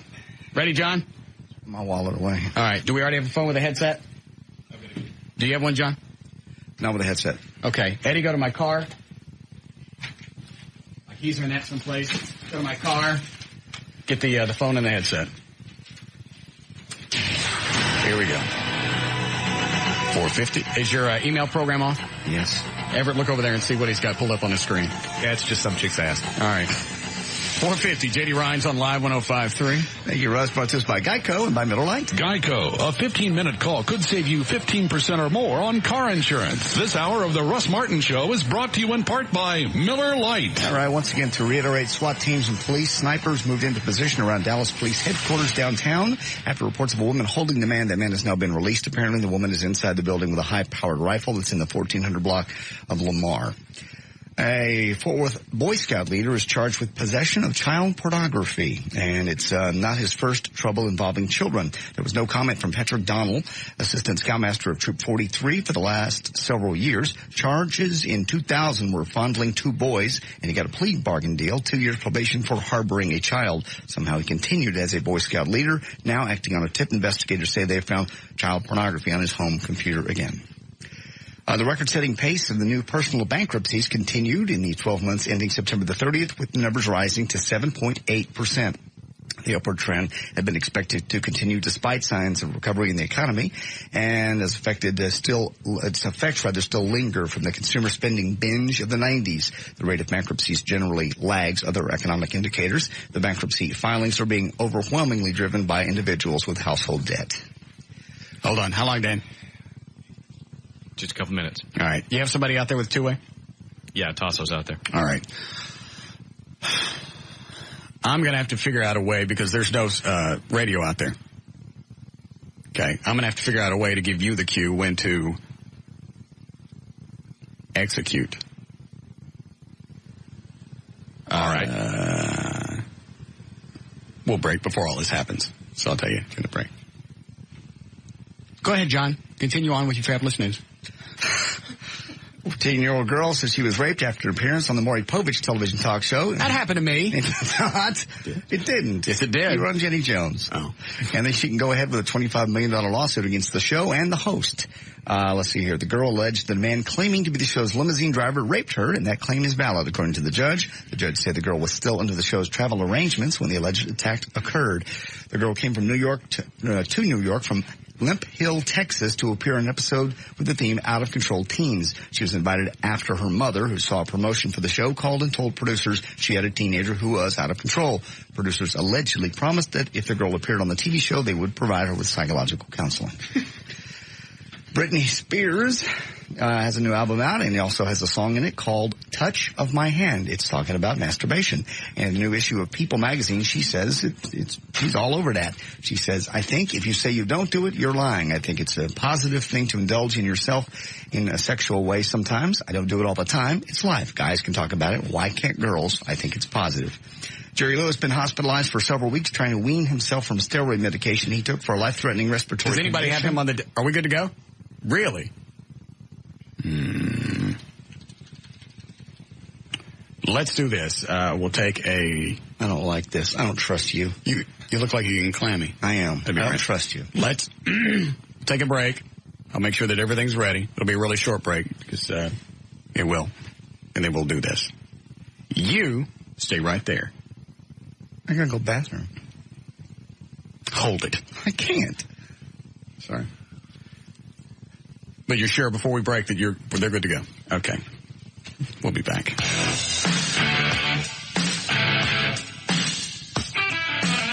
This is Russ Martin. I can't wait for the bumper. Kevin McCarthy's on Channel 8, and he's not going to shut up. The window right now, I can hear your helicopter overhead. I'm looking out the window right now. They have an ambulance right next to the police tactical squad. They've got a lot of officers, a lot of cars. And I just talked to one of the SWAT team members. He said that she's safe, that no shots were fired. Everybody's During the break. But they... During the break, he had already told them to think about it. He snuck up on the SWAT team with our tennis shoes. Still in our loft. His wife. Right. It's odd. My wife and I just got back from a very relaxing vacation. On your affiliate WBAP tomorrow afternoon, and the MDA charity thing tomorrow night, where I'm a celebrity waiter. And he is not plugging events. He is plugging the adrenaline that's going through our bodies right now. Oh, yeah. Yeah. They're getting around more than we expected coming back to Dallas. They're trying to get Okay, Kevin, thank you very much for some great detail about what happened on your trip to Mexico.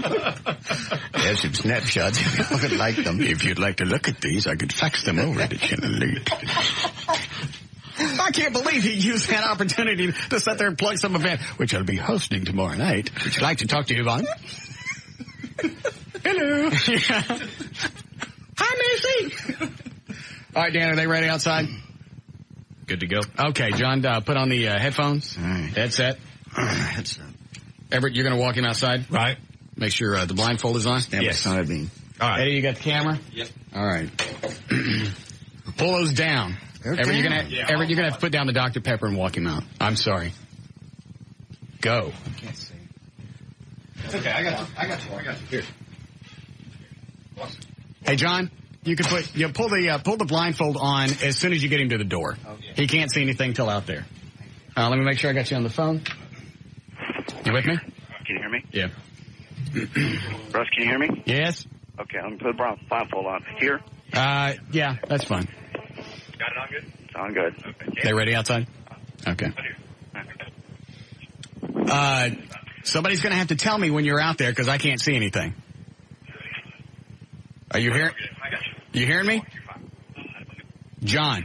I can hear you, yes. All right, somebody's going to have to tell me when you're in position. Okay, somebody's going to have to tell me when I'm in position. So I can tell Russ. At the front door fixing to go out. At the front door going out. All right. Tell me when I'm past the second door. Second door. Okay, I'm outdoors. What's that? Russ, I swear to God. It'll be all right. Which way? Don't walk me into any of us. Okay. What part are we now? Oh, we're by the bushes.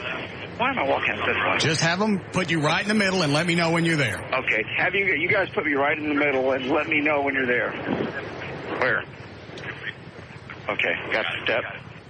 Just tell me to put you in. Am I in the middle?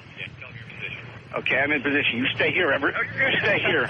I'm in position. All right, are you set? I'm set. I swear to God, Russ Martin. I got it. Are they ready outside, Dan? They ready? They're sitting there ready. All right. Ladies and gentlemen, the 2003 W.W. Samuel High School Marching Band. Oh, no. You didn't. Did I pull off the blindfold? Yeah, I think it'd be all right. What? Oh, dear God. What?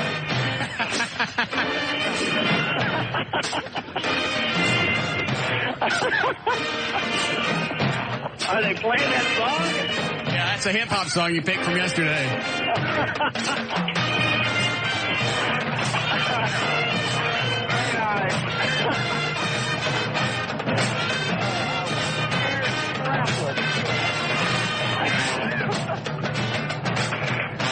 I got a little dance thing going through here. The cheerleaders? Oh, yeah, you got the whole band. You got cheerleaders and the marching band.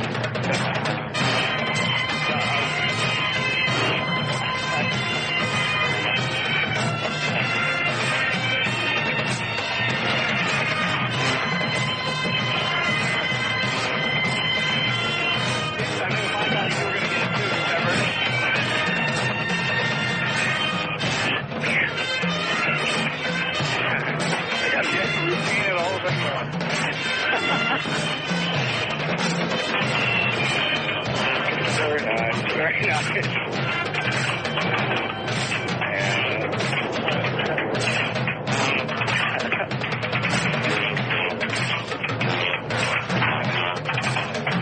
Wow.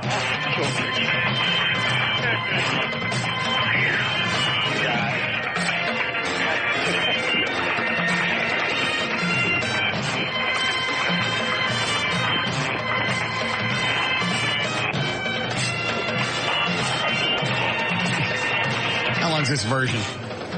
This is supposed to be the short version.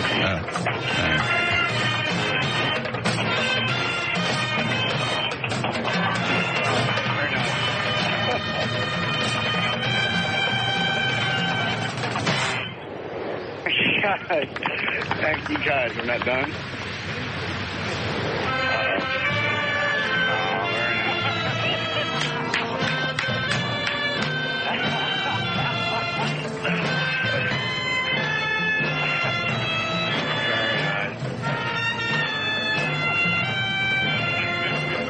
I think I caught a sour note in there.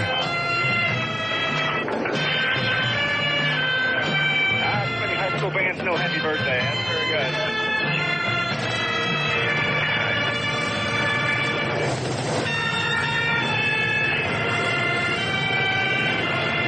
Our cars stopping out there. Yes. Thank you guys so much.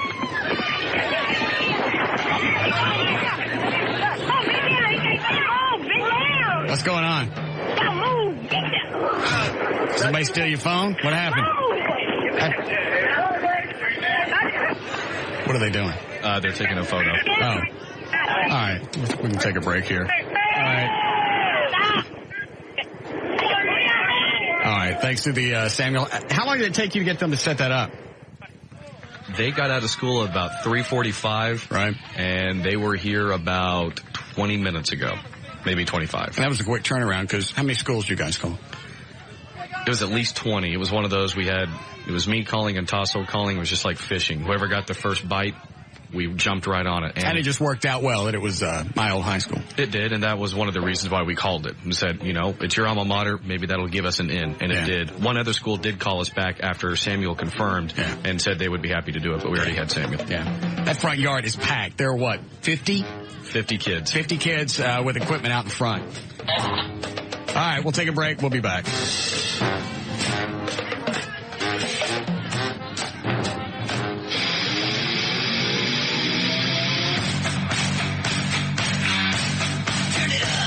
This is Russ Martin.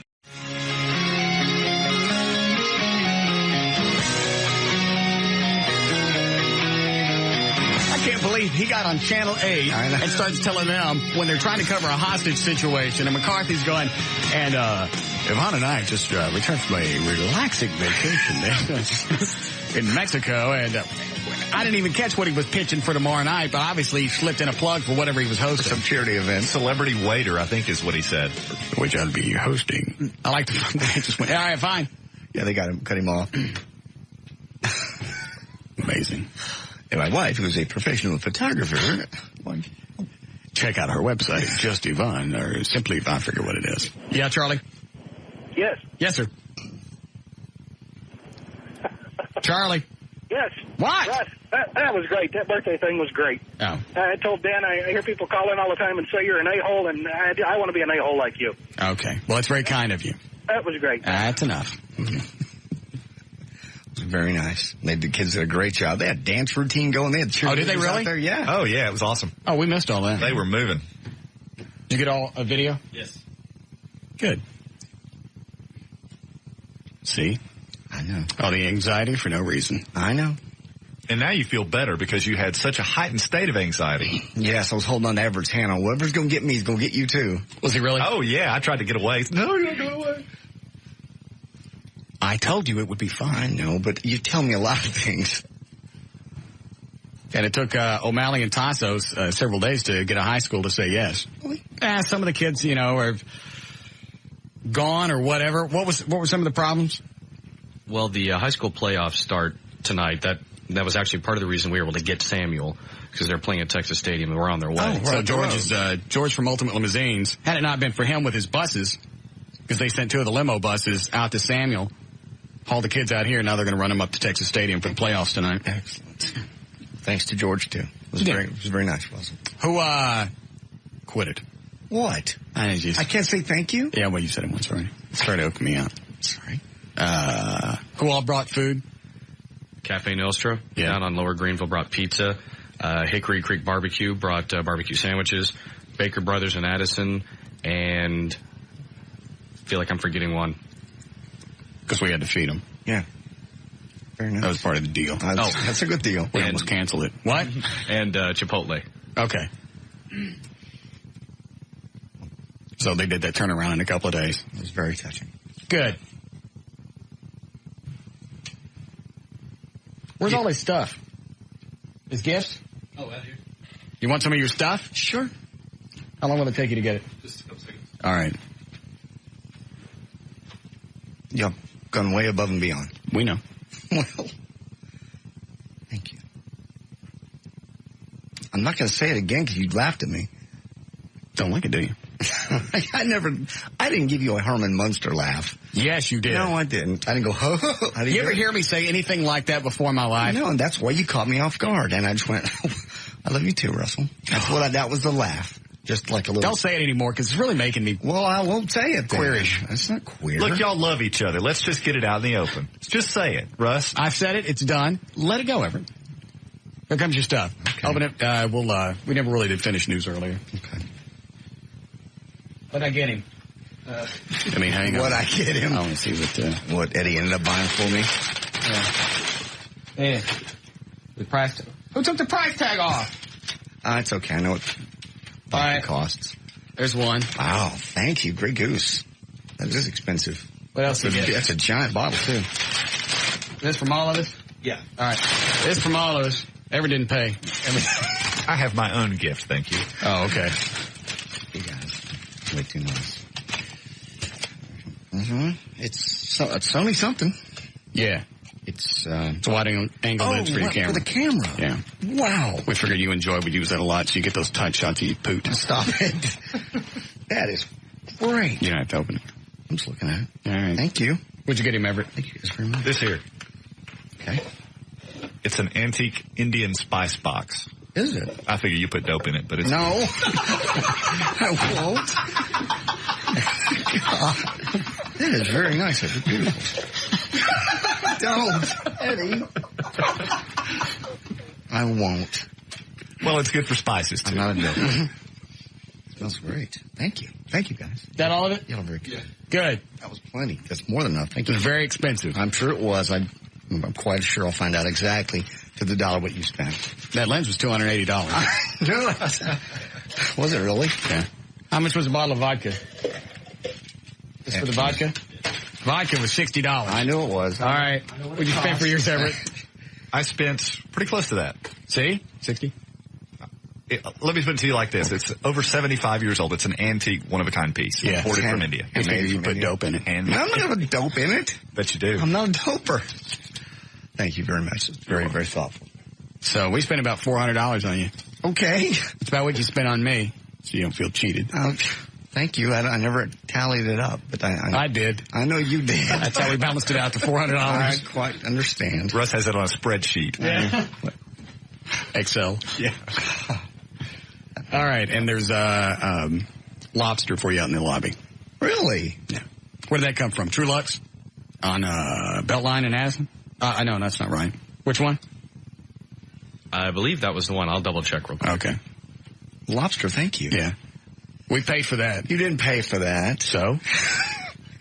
You paid for that by the mention for True Lux. Same time. All right. You ready to finish news? You like. Okay. You load the thing up for me, Eddie? Thank you. You okay now? That was great. I'm warming up. My hands were like ice. What the hell did you think was going to happen out in front of the building? I don't know. All the things you've done, the things you've pulled, the things you're capable of doing. And you really think that we're going to unload something on you? I'm thinking we got the 200 PSI Dookie cannon, and that'd be funny for your birthday. I'm thinking anything. He was freaking out when I got out there. He had the kung fu grip on my hand and would not let go. Really? Oh, really? You can't see. Well, that was the idea. And I know what you're capable of. And you'd think, and no matter what you've done to me, you thought it was funny. Okay. By the way, your lobster came from True Lux on McKinney Avenue. I see. Which we paid for. You didn't pay for. Yes, we did. It's very expensive. Well over $400. My concert tickets came from. You got in trouble yesterday for mentioning Texas tickets. Again. 528, J.D. Rhines on Live 105.3. Thank you, Russ. Tonight on ABC 2020, Barbara Walters chats with Christopher Reeve. Among other things, Reeve shows Barbara how he's able to breathe for several hours at a time without a ventilator. Well, whoop-de-doo. I do that.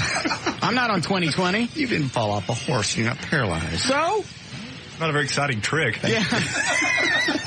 Thanks to a surgical implant he got in his diaphragm muscles. Also, watch. It's like me getting on TV. I can wipe. Watch. No. It's different for him. I saw him at a speech one time, and it was... That's what he gets for riding a horse and falling off.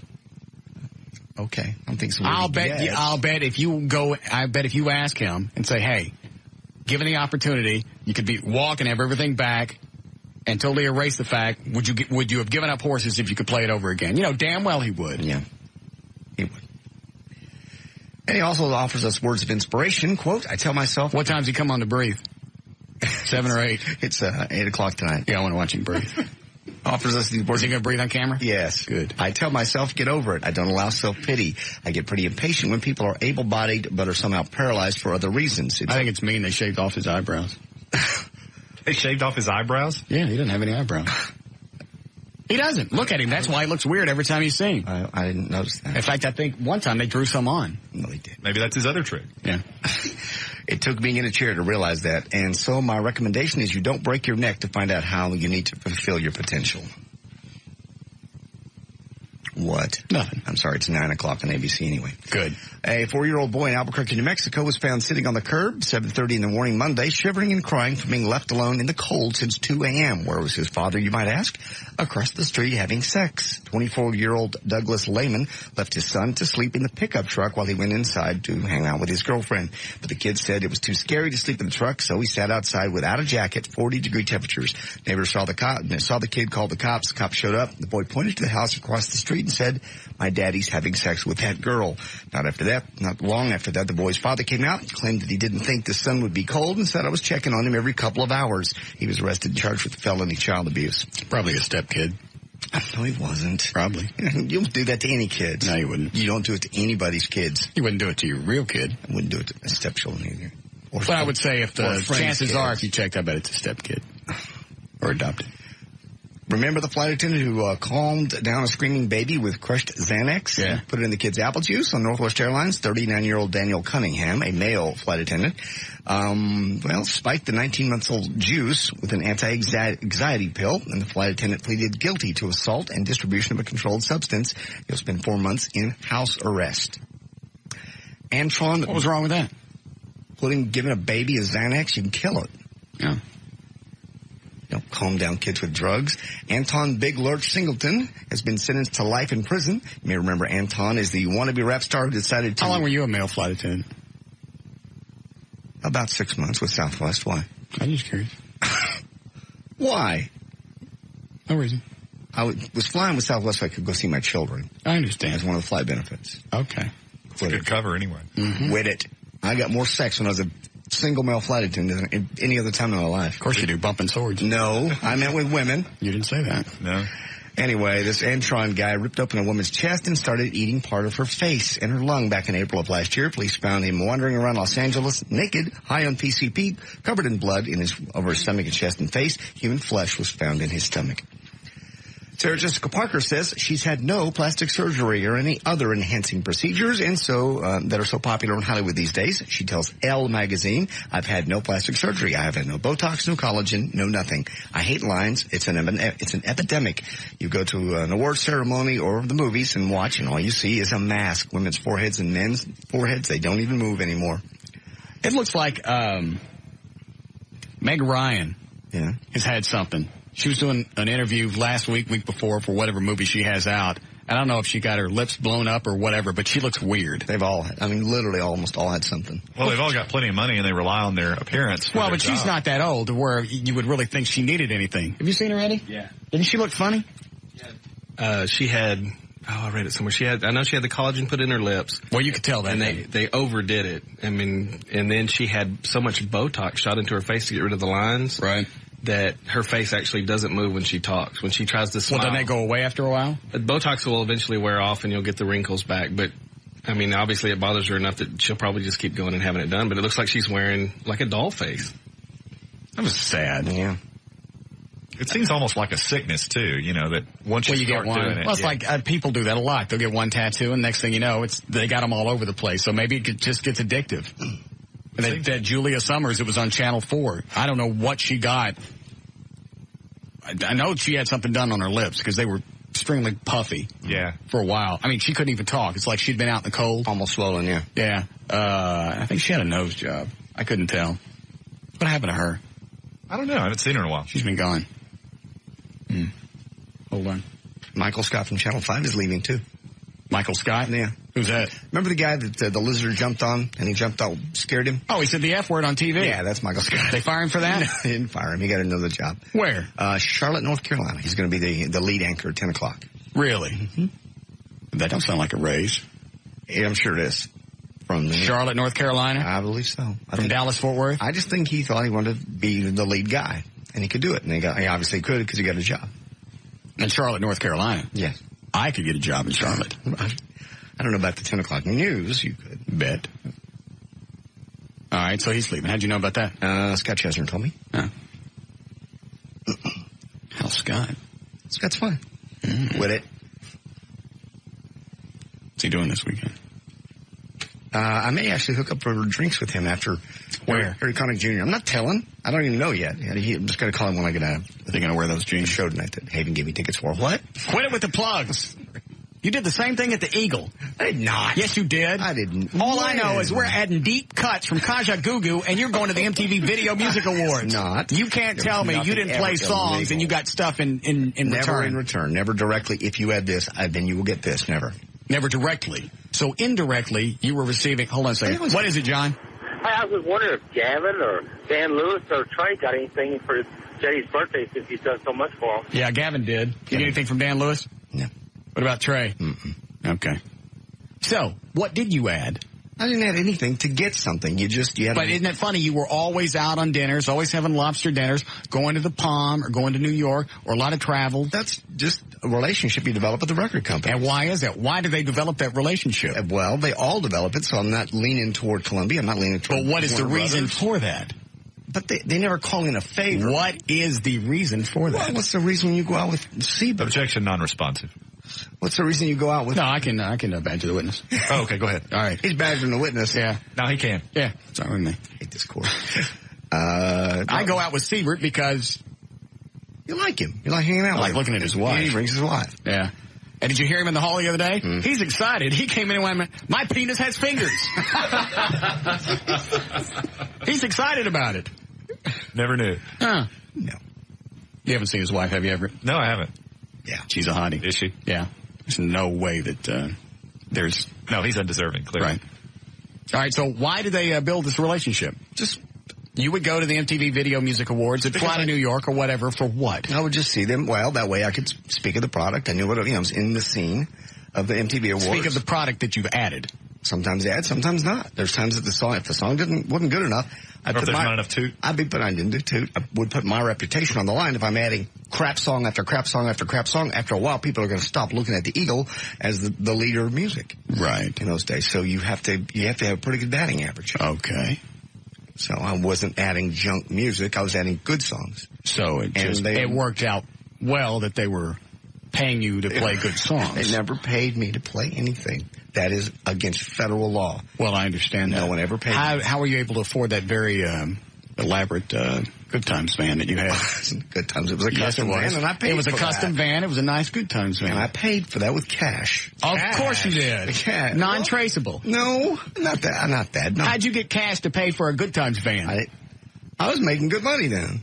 I was middays and music director. Not as good as I'm making now. How very strange. You're buying cars with cash. Rolled up 20s. No. That doesn't sound weird to you? I just had the money. Here's $8,000 cash. It was 15. Oh, that makes it better. Yeah. Let me brush off my bills before I give them to you. No, please. I'm not a doper. They need a good dusting. That's a real stop. All right, fine. Someone sent me a vaporizer yesterday for my birthday. Now you got 2 of them. I didn't have one before. You said you did. No, I just sitting on your desk. That was a regular vaporizer. So this one's specifically for what? I think it's for dope herbs. I don't do that. What does it say on the box? It says herbs on the box. It says, but it's very specific about burning the herbs. In this little glass thing, and then you put it there, and the hot air shoots through it, and you put your mouth together into the hose. Well, obviously, it's going to have to be for illegal stuff, because not many people like to inhale potpourri. Do they? They can't say that in the instructions, so it says herbs. And who sent it to you? I have no idea. Some company out of California. Why would they know that you are a doper? I'm not a doper. All right, why would they think you're one? Somebody that listens to this show, obviously, has a friend in California that works for these people, because in the letter it said, JD, your friend, blah, blah, blah, told me you're into this. Happy birthday. Got it. So it was just a friend of a friend. We'll enjoy it this weekend. I'm not going to. 46-year-old Vanna White alone again. She doesn't want to make any more babies, according to the National Enquirer. Vanna's 33-year-old boyfriend, Stephen Samuels, walked out on her because she told him she didn't want any more kids. Stephen, who's a marketing director for a vodka company, is quoted as saying, I really loved Vanna, and I wanted this to work. But when she told me she didn't want to have kids, it was over. From the doubleagent.com website, is your chick lying to you? How to uncover your girl's double dealing. They're giving you some tips. Here's some things to look for if you think she's cheating or lying. Perpetual motion. Is she switching positions, fidgeting, twirling her hair? Then she's nervous about something. Double talk. If she's trying to hide something from you, she may speak faster or on a higher pitch than normal. So all you have to do is watch for changes in their behavior. Yes. Why didn't they say that? Because then they can't write a whole article about it. Got it. Go ahead. Allergic reaction. Liars actually get flushed or itchy sometimes, even break out in hives. So if your girlfriend's developing a rash every time y'all talk, or when she says she's doing something else, that may be a clue.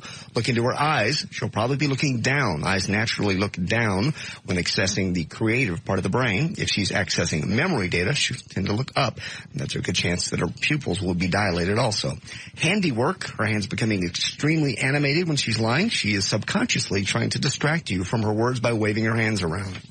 And finally, advanced training. You can be trained into watching for micro-expressions. Micro-expressions are the tiny involuntary muscle movements around forehead, mouth, and eyes that indicate emotion, dishonesty, anger, fear, even disgust. Even if you're a great liar, those will tip you off. We got time to do a couple more? What are you doing, Eddie? A little bit. All right, go ahead. Okay. Let's see. Would you name your kid after, say, a car? For how much? It doesn't say for how much. It's just the names. What kind of car? A Chevy or a Celica. What brand? They didn't say. It's just, this is basically based on national birth records in the year 2000. 22 girls were named Infinity, spelled with the I, just like the car. Yeah. 55 boys were named Chevy. 5 girls named Celica. 298 girls were named Armani. 164 girls named Nautica. 23 girls and 6 boys were named Sky with the double Y, like Sky Vodka. 49 boys were named Canon, like the camera, spelled exactly like the camera. 21 girls named L'Oreal, like the hair dye, L with the apostrophe. And 7 boys were named Del Monte.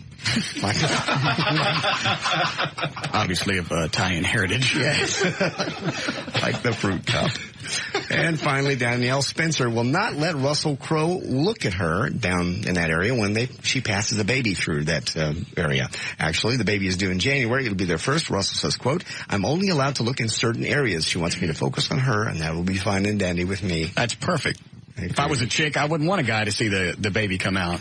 Because like you guys have said before, everybody that's seen one come out, your mental image changes, or your perspective changes on that thing from going to a love palace to a delivery shoot. Yeah. It's really, yeah.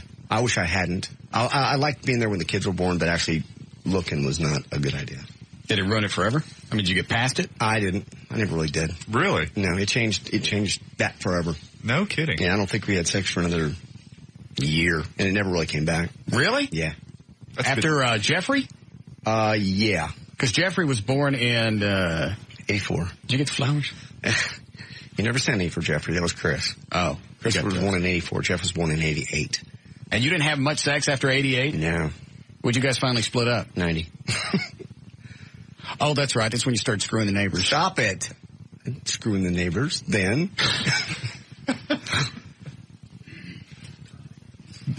Stop.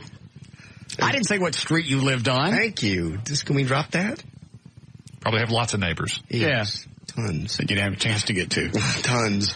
There's news and information. I'm J.D. Ryan, Live 105.3.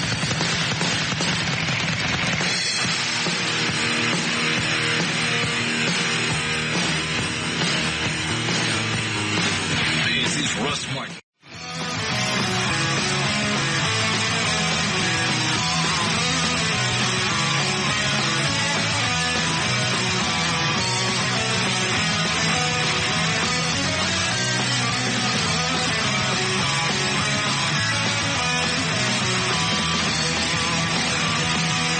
All right.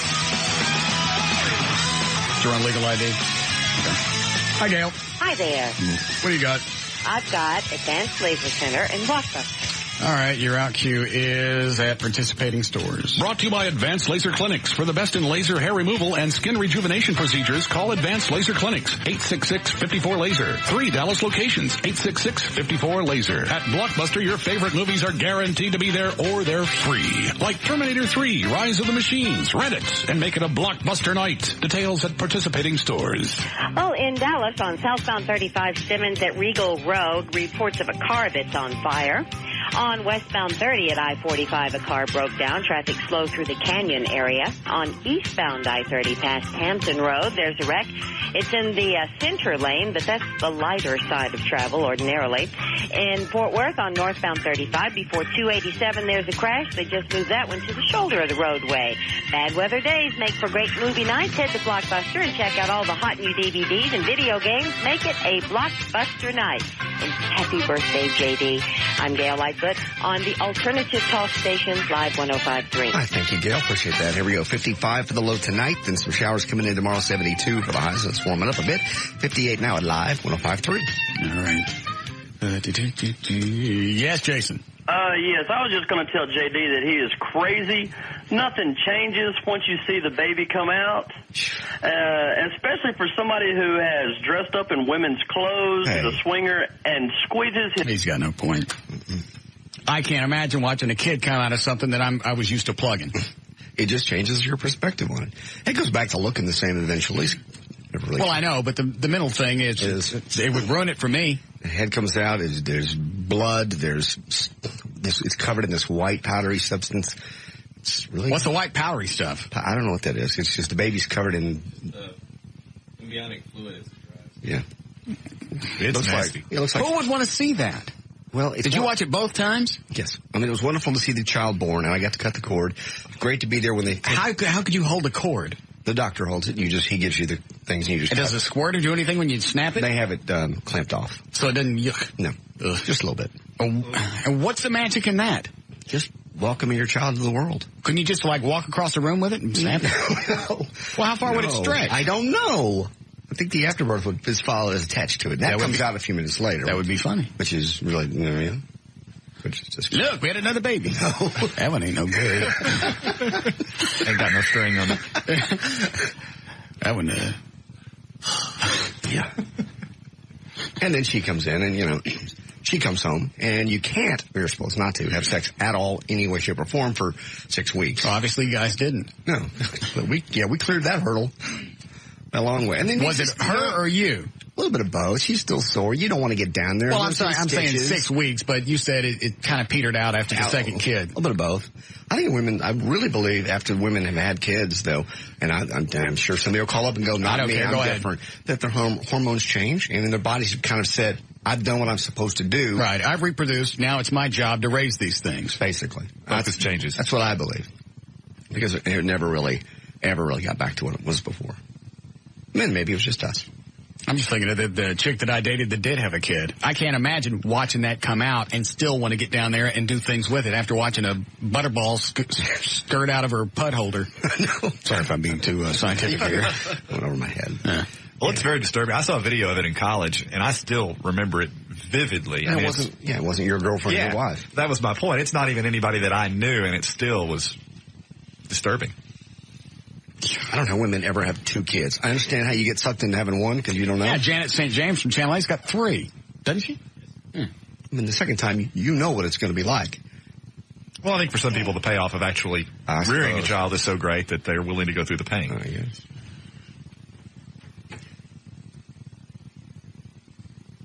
I got a tinkle. Okay. We just came back. I forgot to go. Okay. No, I'll hold it. I've been taking vitamins. Oh, really? Turning in colors? Yeah. Smell funny? Stinks. Really? Yeah. So where are you going for your birthday? Now we're going to Harry Connick Jr. Okay. Then over the weekend? I really don't have anything planned. It's just because the weather kind of turned nasty, and I thought, maybe we'll take a drive and watch a movie on my new portable DVD player. She got you a really nice present for your birthday. She did. How very damning. Don't do this.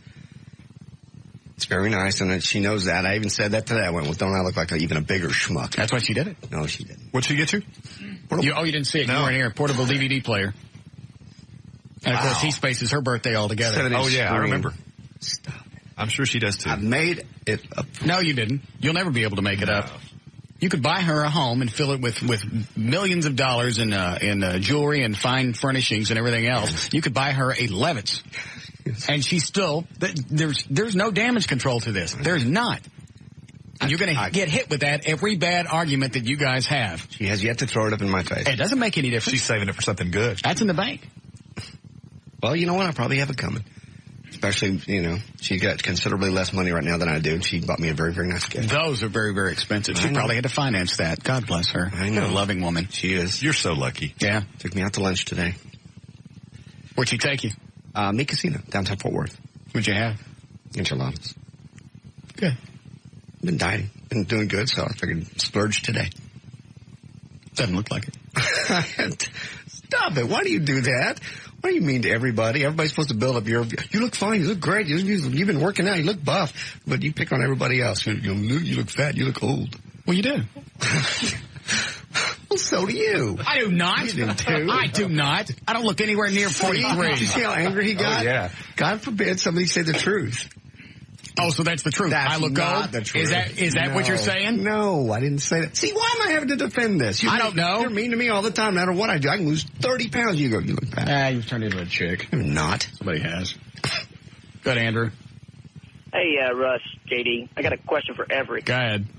I was driving through New Mexico about a month and a half ago, and I got pulled over for speeding. And they do that thing, you want to plead guilty right here, and then they kind of assign you a fine. You got 30 days to pay it. Can you do that? What?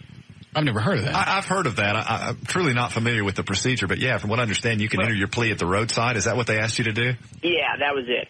And so then once I said, okay, well, I'm just going to, I'm guilty, whatever, and he said, okay, and he gave me the fine. He said, here's how much it is, mail it into this address, and he gave me the whole ticket and everything. What happens if I don't mail that in? Well, since you're in Texas, I mean, they're not going to extradite you to New Mexico over a traffic ticket. But you could end up, and again, I don't know New Mexico law, but one possible consequence could be that your license here might be suspended if they have some sort of reciprocity with Texas, in which that's an arrangement. That's where the two states talk to each other. Okay, so how long do I got to wait to find out about that? But you drive back through the state and find out. Or you could just pay your ticket and not worry about it. How much is the ticket? It's like $115. Pay the thing. Is it really worth worrying about it? I don't know, but it's $115. Well, then don't pay it and worry about it. Those are your options. The hell else is going to... What else does he want? He wants to not pay the ticket and not have anything happen. And not worry about it. That's not the way it works. When you have the reciprocity, when the two states talk back and forth... Yes. Then obviously... Stuff happens. Yes. Thank you. Oh, and the cop thing. What were you going to say? Oh, go ahead. Because I was bringing up the Laura Miller thing. Right. I'm sure you've already heard this. The 4 cops that were shot? Yes. I don't know why this just now came up. Maybe the thing went into effect first part of October. But it's like they took away their long-term disability.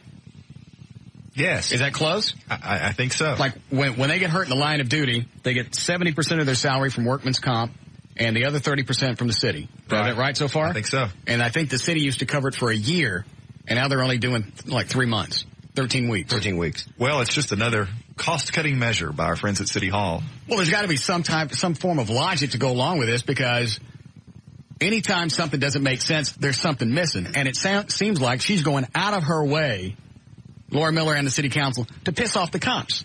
Well, and it's amazing, too, in light of the fact, I read a statistic the other day that in New York City, they have 4.9 police for every 1,000 citizens of New York City. We have 2.4. We have less than 1/2 the police force per 1,000 citizens that New York City does. I mean, is it any wonder that we have the crime rate we do?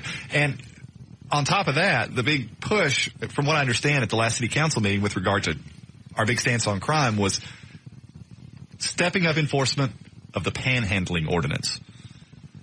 I mean, I don't understand the priorities here. You can't defend that. It's absurd. There's no way how could I'm missing something. Well, and it gets worse because from what I understand, there have been some ancillary problems with stepped up enforcement of that ordinance, because the people that are panhandling who can no longer panhandle are now stealing. And so the crime rate has risen in several different areas. So backfired. Yeah, because they're doing this smash and grab. Well, forget about that. You go out, it's like JD was doing the story earlier this week or last week. They catch you panhandling, you get a ticket for up to $500. Not one of them has been paid. Yeah. Well, what idiot's going to stand up and go, all right, let's do this. You look over it a couple of different times. You sign off on it. This is a good idea. We're going to enforce panhandling, and if they don't stop begging for money, they're going to get a ticket. Well, and it gets even more absurd beyond that, because the whole idea is to raise money for the city. Well, if they don't pay the tickets, a warrant issues, they get arrested, they go to jail, and guess what? They have to serve out that ticket in jail at the taxpayer's expense. So rather than saving money, it costs us money. And as you say, no guy that's out panhandling is ever going to pay one of these tickets. It's just not going to happen. It's another one of those things. I think I've said this 4 or 5 times. Every time that she and the city council do something stupid, you think, all right, that's it. That's the level of stupidity. There's no way that they can go beyond that.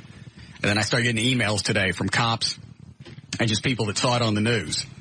Said, you're not going to believe this. Cops that are injured in the line of duty, now the city's only going to take care of them for 13 weeks. So it's like, what's the incentive to put yourself in harm's way if you know that nobody's going to take care of you or your family if you're laid up for more than 3 months? Right.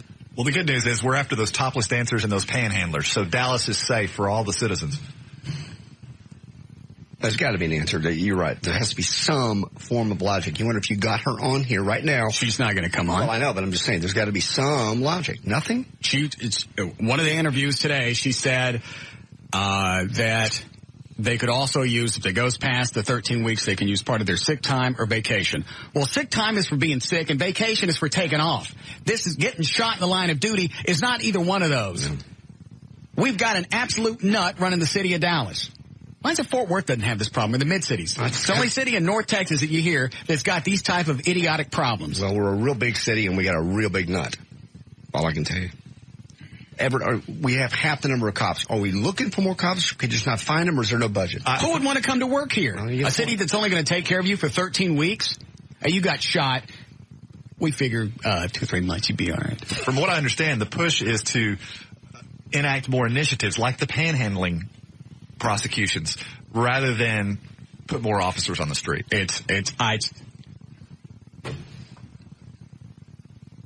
I'm trying to figure out some logical reason why they're doing this. Obviously, it's to save money. Well, that's the biggest thing. Mm-hmm. And I'm sure that when they enacted this, it's like we're going to save money and we don't have to raise taxes. Well, you know what? Raise the taxes. Raise them as much as you need to get enough people on the street, because if crime becomes rampant in the city, nobody's going to want to come here. Nobody's going to want to live in Dallas. No. Convention business is not going to want to come here. All of it's going to peter off. Everything's going to start dying off. I'm surprised cops do anything other than just sit in their cars. That's what I would do. If I knew somebody at City Hall, if I wasn't being backed by the city that I was working for, that I was defending on a daily basis, I'd sit in a car and I'd dig in my nose 8 hours a day. That would be on my to-do list. Yeah. And I'd never trim my fingernails. No. Because then you can get the good ones. Yes. It's more gratifying when you impale them, too, rather than... Sometimes I like to chase them. It's the hunt. Until you catch it. Stop. What? Talking about police officers, and you're talking about picking boogers. That's exactly what I would do. That's the way that I would repay the support that I was getting from the city. You've got people that swear to uphold and defend the Constitution of this country, and we're telling them we're only going to support you for 13 weeks if you get shot in the line of duty. Kiss my ass. I'm going on a booger hunt. And we got cops like the other day, kicking that door down in the bedroom, putting their life on the line, getting shot. 4 of them, and they're all... Well, one of them was shot by a friendly fire. We understand that. We heard that. And when they're being sworn in, they know it's not just... there's more to it than whatever's in their oath of, I swear to uphold the Constitution. It's like, I know there's a good chance I'm probably going to be spat upon. Mm-hmm. I know there's a good chance that I'm going to have a job that has no perks. Short of an occasional beating before the Channel 4 helicopter shows up. I know there's a chance that I'm going to have to pull my weapon sooner or later, and I'm going to have somebody second guess that move for months.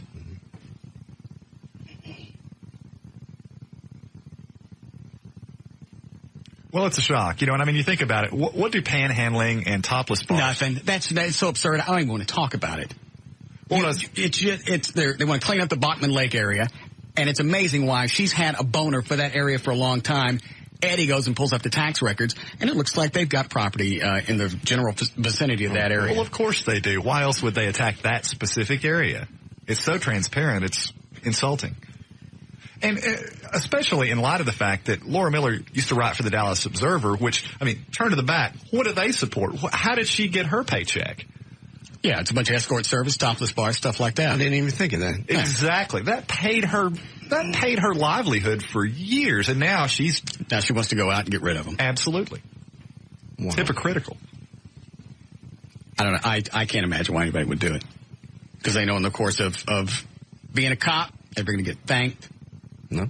Your city's not going to back you. There's a chance, there's a chance you're going to get in a scuffle. You're going to lose your weapon. You're going to have a group of homeless people scream, shooting. Remember that happened back in the 80s? Yeah, I sure do. They know that supporting the Constitution is not going to be enough to support their family. Yeah. And even with, all the crap that lies ahead, they still swear to support and defend the citizens of the city of Dallas. And that's the way we repay them. Booger hunt. That'd be you. Yeah. Officer Booger Hunt. Excuse me, Sergeant Booger Hunt. You would find me sitting at 75 in Mockingbird every day digging. I'd go stand in dusty areas just so I could make good ones. You and your pointy yellow nails. Yeah.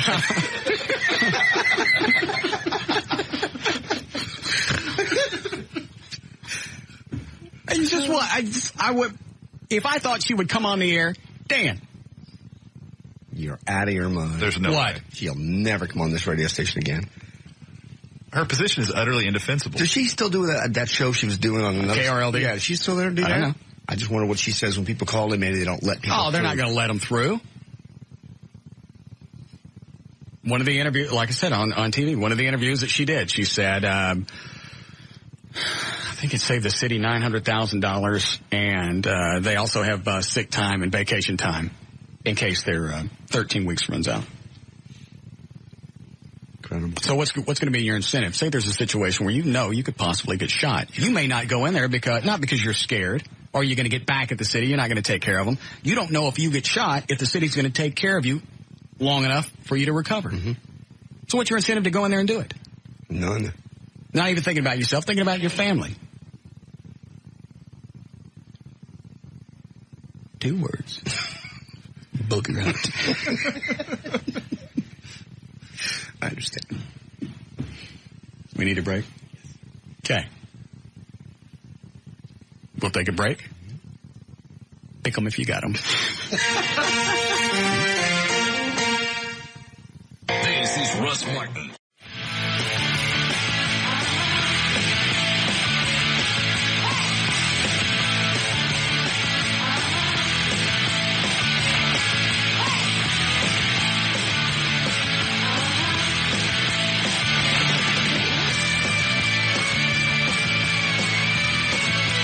Dan just pulled me the oath of office that the police officers have to take before they're sworn in. I'll read that the second after Johnny brings the show to stop. Hi, Johnny. Hey, Russ. How are you? I'm all right. Where were you Sunday? I wasn't there. I noticed. We missed you. Good. People were asking about you. Lovely. They were. Couldn't make it. You missed a great time. Good. What do we have this week at Operation Kindness, the no-kill animal shelter? We have 2 beautiful, adorable little red Cocker Spaniels, and they're tiny little things. They're about a year old. One is 16 pounds. The other is 19 pounds. Their names are Ginger and Marianne.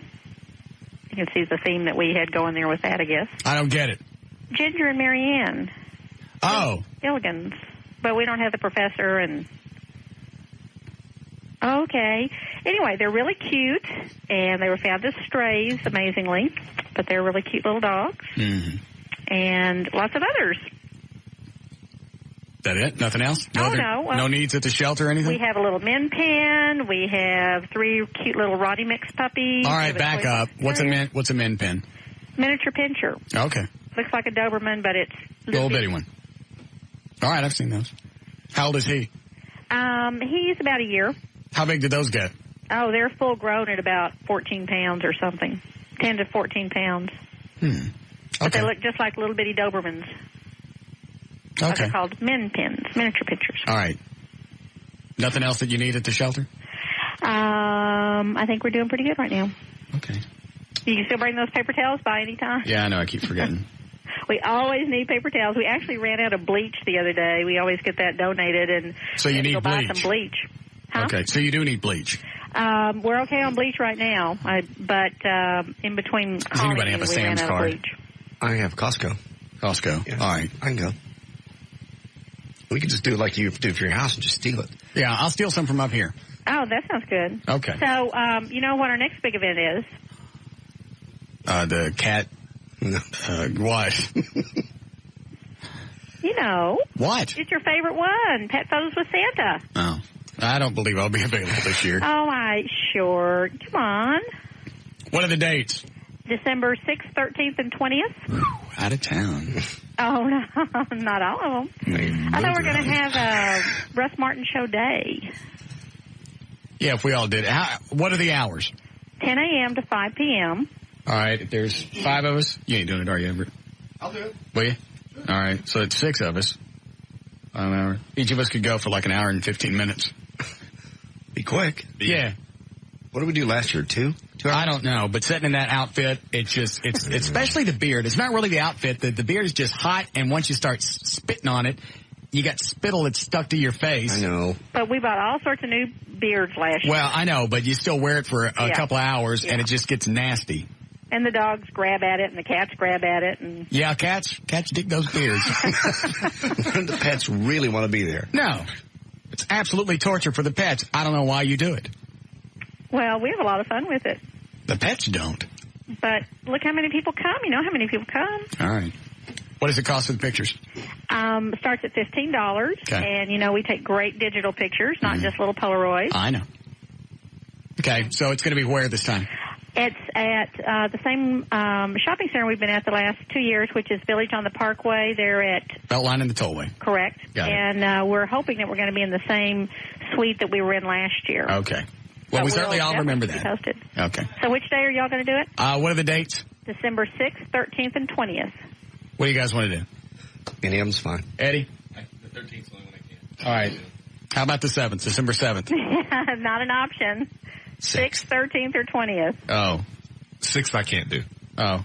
Ever can't do the 6th. 13th? Put in the middle? Yeah, well, Eddie can't. Yeah, okay, the 13th's fine. Okay. Saturday, we got Tassos, too. I forgot about Tassos. Yeah. All right. Yeah, we can cover an entire day. Cool. All right, December 13th. I can put that on the flyers. You must. Okay. Okay. Cool. All Thanks a lot. All right. OperationKindness.org. Okay. Okay, thanks. Phone number is 972-418-PAWS, P-A-W-S. I hate doing that. I hate it. Well, enough people do it. You won't have to do it for very long. Even an hour is a pain in the ass. An hour's a long time, Is it? Yeah. Not done it. Because you just get hot, and after a while, your hands stink from all the animals. It's just... Animals are real sweet, but they don't want to be there. They don't want to be sitting in a little chair. Yeah, they always want to put the biggest dog in the world, they want to stick in your lap and have you hold it while the dog doesn't want to be there. And cats... I don't know what it is about beards and cats, but they don't dig them at all. No. And they don't dig them so much, they don't want you to have it on. Yes. It's very true. And they're going to have two great big dogs, okay? And these dogs hang out with each other all the time. But to get them looking the same direction at the same time, forget it. Oh, God. Look at them staring at the camera. One of them's looking off to the side. So? And Johnny's one of those people that just won't take a picture, and if it's close, that'll be fine. Oh, well, they were looking in different directions. And every year I say the same thing. They probably don't do that in nature. Why do you expect it now? Just take the picture and let's go. And then they got to scroll back and forth. All right, what do you think about this one? You like this one? Oh, let me blow this one up really quick so you can look at this one. And you're sitting there with hanging on to these dogs. I got pulled out of that chair one year. Yeah. Because I wrapped the leashes around my hands. Oh, no. I had two or four dogs. I can't remember. I thought, well, they're big dogs. To hang on to them, I'll just wrap the leashes around my hands and that'll be it. Something happened. They all went in 3 or 4 different directions. Pulled me out of the chair. It's quite an adventure, Everett. You really will enjoy it. It sounds great. You should go, Everett. What are we playing? Jeopardy? Rock and roll. Category? 70s, mostly 60s and 70s, some 80s. Good. I'll clean up. Hi, Mike. Hey, how you doing? Good. I just wanted to make a comment about the police officers and the 13 weeks that they have to recover. Yeah, I'm an officer myself, and I don't appreciate any of the stuff that she's putting into act. Myself personally, I'd like to take a few shots at her and tell her she's got 13 weeks to get back. Okay, bye. We don't really know that he was a police officer. We can only hope he was. No, we hope he wasn't. Listen to this. And then we'll do Rock and Roll Jeopardy. Here's the oath that they take. I do solemnly swear that I will faithfully execute the duties of the office of police officer of the city of Dallas, Dallas County, Texas, and will, to the best of my ability, preserve, protect, and defend the Constitution and laws of the United States of America, so help me God. You're going to take somebody that takes that oath and tell them you ain't worth paying more than 13 weeks if you get shot in the line of duty. It's incredible. That is one of the biggest insults I've heard anybody do. Well, and everything seems to be going against the police. You know, every time you hear something in the news about them, it's not, gee, they're getting this fabulous raise, or, gee, they're getting more benefits. Yeah, every time you hear about it, somebody's pissing on them. Yeah. I'd have a squad car full of buggers. The radio would go off. I'd go, I can't make it. I'm in pursuit. I got a fugitive crawling up my left nostril. He's trying to make a run for it, but I'm going to get him because I got needle-nose pliers. I've done that. Needle-nose pliers? Yeah, if it got away from me. That sounds dangerous. You got hairs up there. So, I didn't go too far. No. Got it. Pliers. You don't run from me. I guess not. Can you just wait for later to come out on its own? No. I got no time to set up SWAT team. I'm going in. Can't you just kind of selectively blow and manipulate? Sometimes it don't come out that way. Everett, this is a lot more technical. I don't want to get into it. I'm sorry. I quit it. Had no idea. Quit it. All right. You ready? Yeah. All right. Let's see. Dan, why don't you go ahead and line up 4 people, and then you can come in here. JD, hit your buzzer. Okay. Oh, sorry. Everybody else. Everett, go. All right, this is Dan's. This is mine. John. All right. All right, he's got 4 people lined up. Here we go. It's time to play Rock and Roll Jeopardy! And here's your host, Russ Martin! We've got 4 people on the phone that will be playing for. John, what could they win? They can get 12 months bronze level web hosting from VertBiz.com, the official live 105.3 and Russ Martin Show web host. Also a month at Larry North Fitness, any of the locations, and the book, Living Lean. And we'll throw in an all-you-can-eat stone crab dinner for 2 at True Luck Seafood Steak and Crab. It's a $90 value. It's stone crab season. Every Monday night, all-you-can-eat stone crab. 2 locations, Addison, Uptown, or McKinney. All right. Set. Ready? All right. Fire the first one off. What is Paul McCartney and Wings' Live and Let Die? Correct. Everett. What is Journey, Love and Touch and Squeeze? Correct. In the time. Russ. What is Yellow Submarine by the Beatles? Correct. Russ. Make it stop. What is Boston, More Than a Feeling? Correct.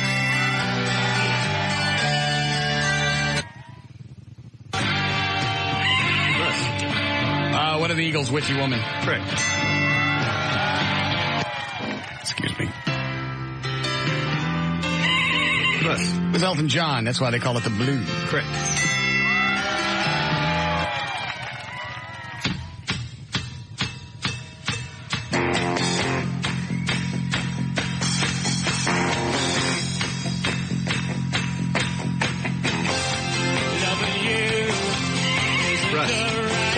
Fleetwood Mac, Go Your Own Way. Correct. Live version.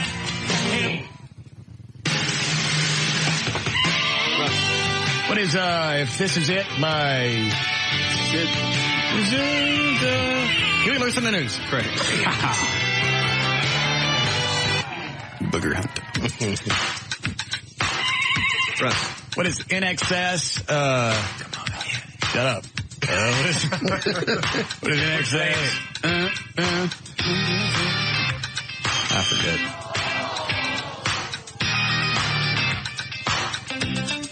Oh, I know what it is.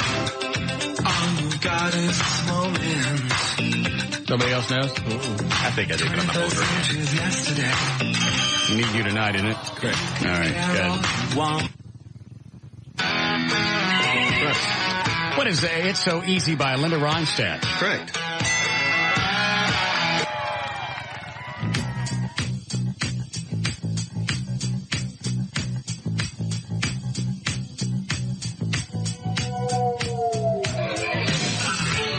There's a change of pace of fantasy and taste. Do you like good music? Do you like to dance? Everett, what is Billy Idol's Pledge for Fantasy? Correct.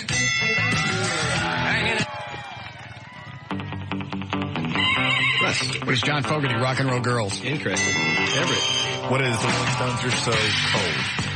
Incorrect. I'm So Hot. What is I'm So Hot? Russ. I know, I'm sorry, I hit the wrong button. No. Did you get it right or not? No.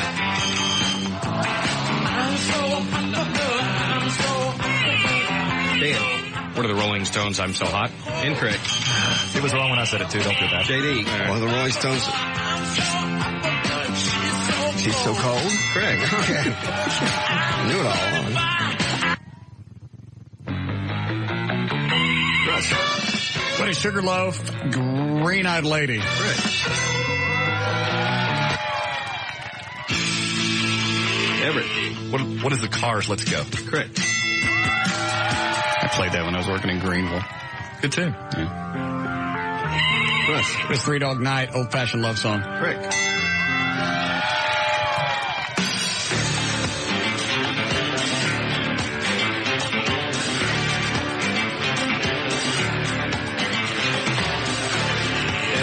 What is Eric Clapton, Forever Man? Correct. Hate Eric Clapton. Went to that concert he had about 7 years ago. I was there too. Very disappointing. Song after song. I don't know any of them. Does a blues song. Then does another one. Guy keeps coming out with different guitars. I'm thinking, all right, that's the hit guitar. I'm ready to hear a hit song. Another blues song. Songs I never heard in my life. Finally, I look at the guy that's sitting in front of me with a T-shirt. I told you this, didn't I? He's got on one of the concert shirts. Right. Eric Clapton, An Evening of Nothing But the Blues. I was there, too, and I kept thinking, what in the hell is going on? It's on the ticket, too. That would have been good to know ahead of time. Yeah, because the chick I was dating, she was just a phenomenal Eric Clapton fan. So I think the tickets, both of them were like $90, whatever. Wasted night. So I took her home and beat her. Gotta cut your losses. Yeah. You owe me $90. Go ahead. JD. It's Barry Manilow, Ready to Take a Chance Again. Correct. Theme from Bird on a Wire. Of course it is. You know what? Everett. What is Bon Jovi? You Give Love a Bad Name. Correct.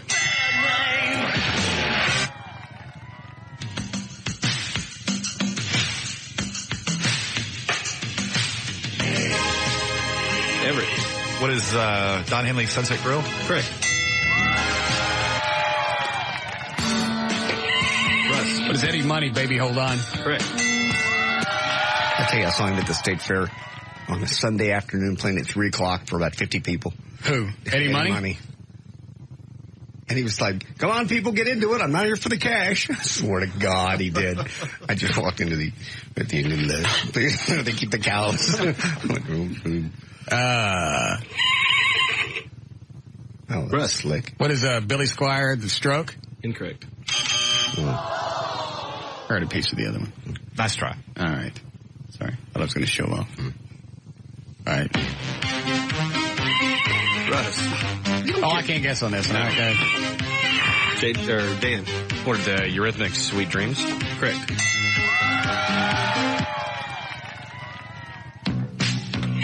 Russ. What is Hall & Oates, Man-Eater? Correct.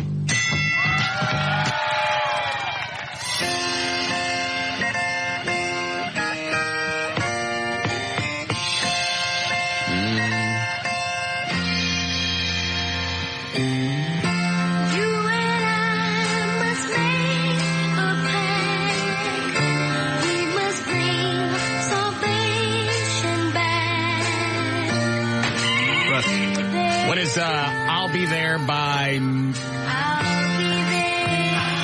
Jackson 5? Correct. I'll wait for the rest of them to kick in. Yeah.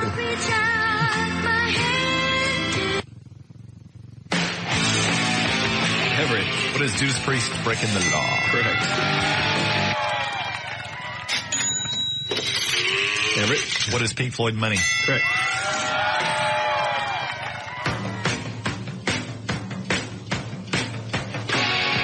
Everett. What is Kiss, Rock and Roll All Night? Correct. Everett. What is Rush, Spirit of Radio? Correct.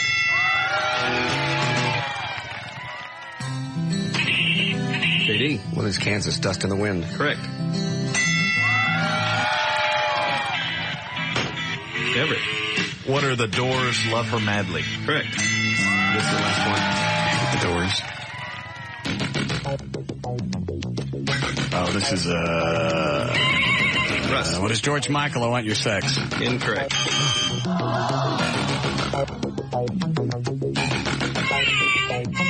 Dan. What is 9 Inch Nails? I Want to F You Like an Animal? Incorrect. I'll know it in a second. Don't answer unless you really know it. Okay. Why? Because... Shut up! Don't give him no help.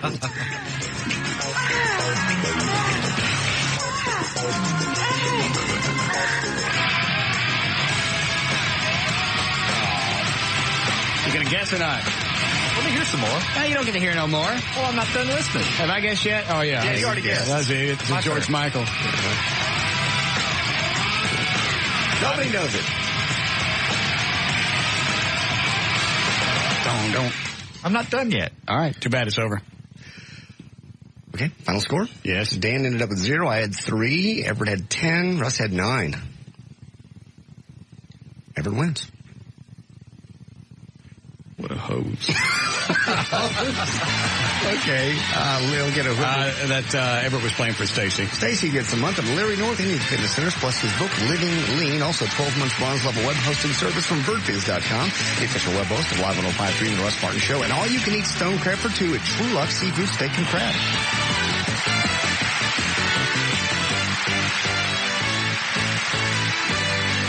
This is Russ Martin.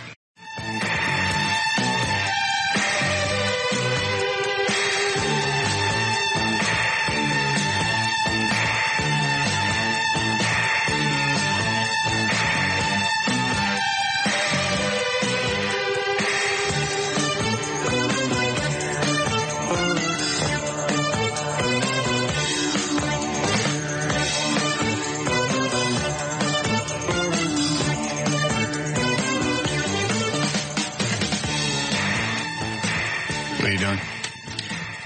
I'm putting the lens back in this box. It's it's the wrong size. The conversion lens, the wide angle lens for the Sony camera. This is for the smaller, like handy cams, not the big. Oh, it is. Not for this bigger model. Yeah. See, look, one side is there. Yeah. Look on that. That screws in. It's about half the size.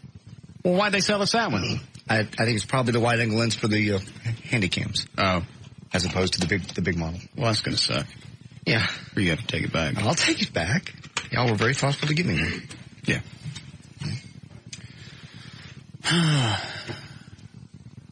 What?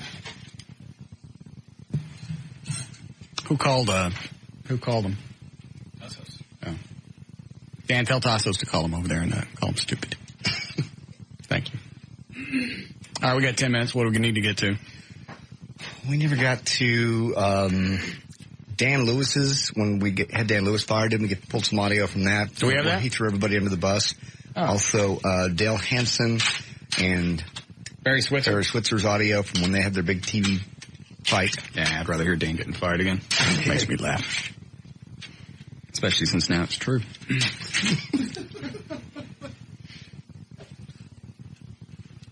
This happened so long ago, I don't even remember it at all. No. I forgot that we did it to him.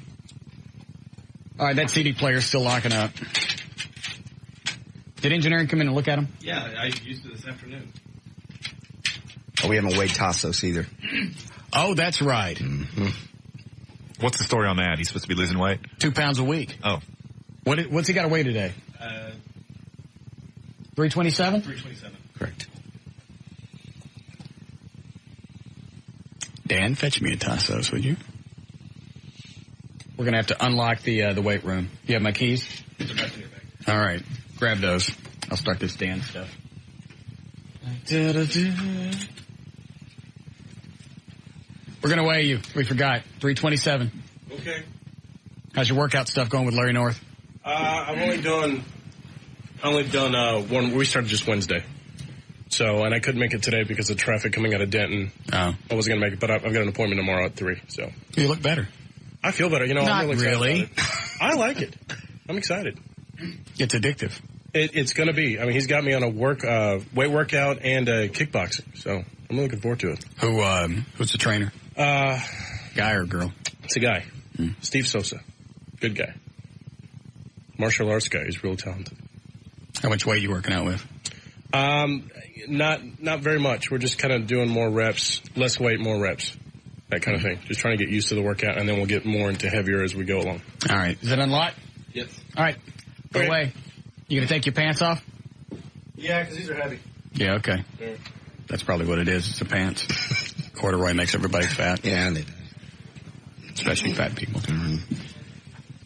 All right. You turn the mic on out there.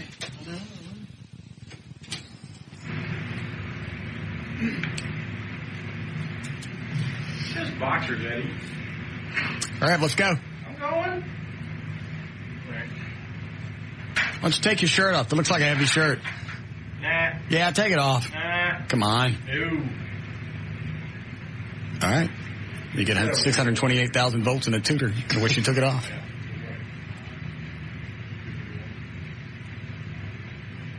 By the way, he did say that the first few weeks I'm going to be gaining weight like you did. Well, how very painful. Yeah, I'm not 327. 331 and a half. Oh, man. Hot damn! Come on in. I wonder if that's why he got his hair cut. I doubt it. I'm gonna wish he took that shirt off. Bring him in.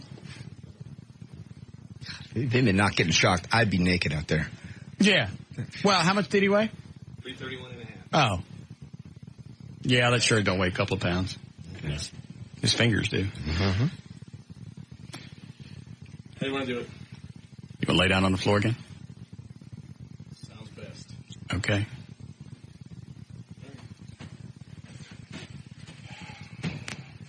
Can you not hold it on me too long, because last time it really hurt. Oh, so now he's making demands. Knees. Okay, sure. All right. Ready, Eddie? Yes.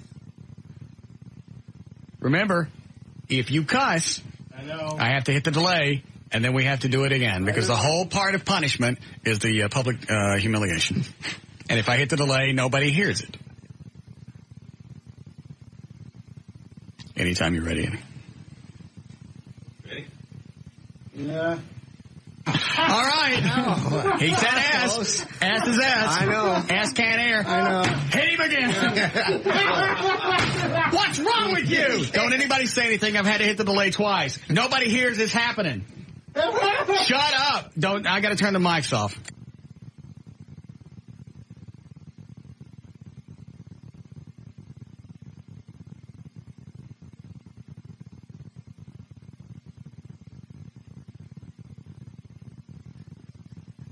All right. Do you have the idea down? No cussing? Yeah. This is really painful to watch. I'm going to stand this way. Now look. Tassos, don't cuss. Go ahead, Eddie.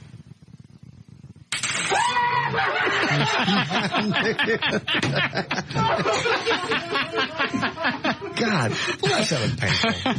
All right, take him out of here. He's starting to get on my nerves. That hurt. God. Good.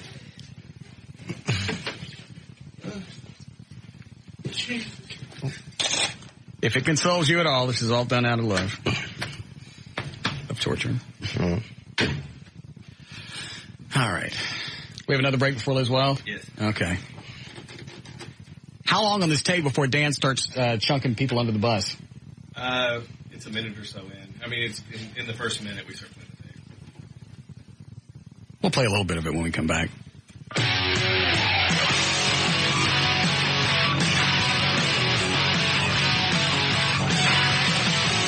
This is Russ Martin.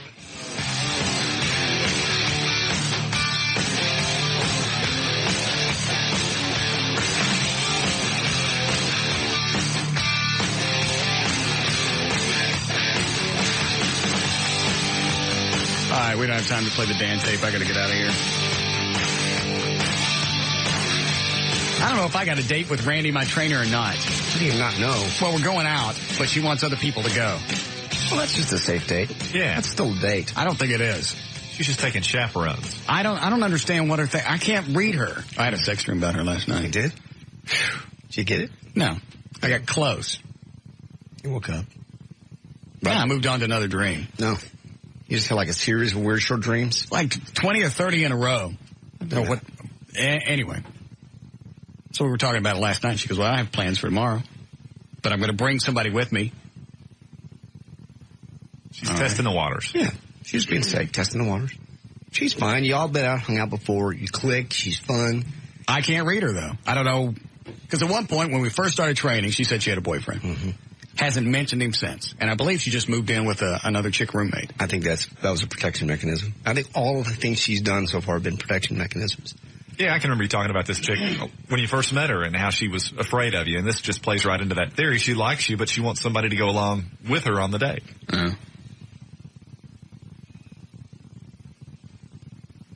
I think I'd spasm if I saw her naked. Would you? Yeah. I just stand there and it'd squirt for no reason. You wonder why she wants a chaperone. I really think I would. I've been fantasizing about her for months. That's the deal. Yeah, if you ever get to it, you'd be like, oh, yeah. Man. Yeah, sweetie, I think I shot just a little early. Really, when? Leaving the house. Driving over here.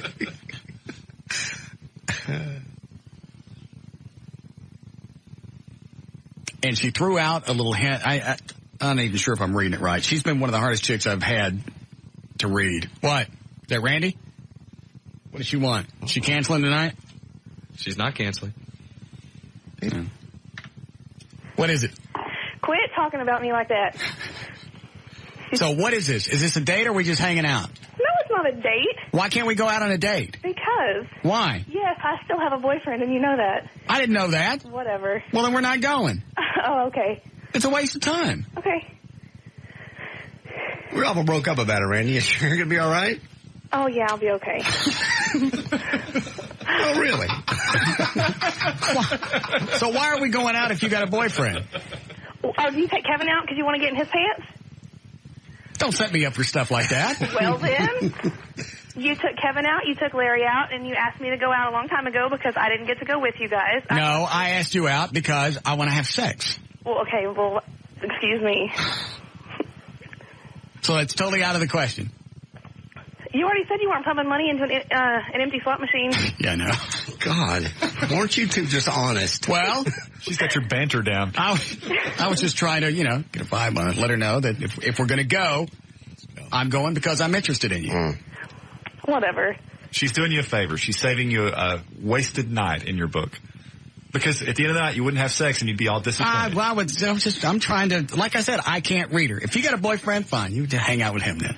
Why aren't you hanging out with your boyfriend on a Friday? He had something to do tonight. What? Something? You don't have to be together every single night. All right. I think I'm getting a pretty good read on this one now. I'm not. Huh. She don't like you. Thanks, counselor. Yeah. Okay. Well, that clears it up. Well, I think I'm going to make a date with somebody who'll give me sex. Well, good. You do that. Fine. I got a whole book of chicks with flappy lip putt holders that just want to have me. Oh, good luck. Bye. What are you not reading about this girl? This is the first time in 3 months she said anything about the boyfriend. Oh, okay. Got a new place where she's living, got a female roommate. She was living with a boyfriend. She's not living with him anymore. What does all of that sound like? Sounds like she moved in with a chick. Yeah. So why would you do that if you were originally living with your boyfriend? No idea. It's because you split up. Mm-hmm. Fine, have your boyfriend. Go do something else. I'm not wasting any money on you.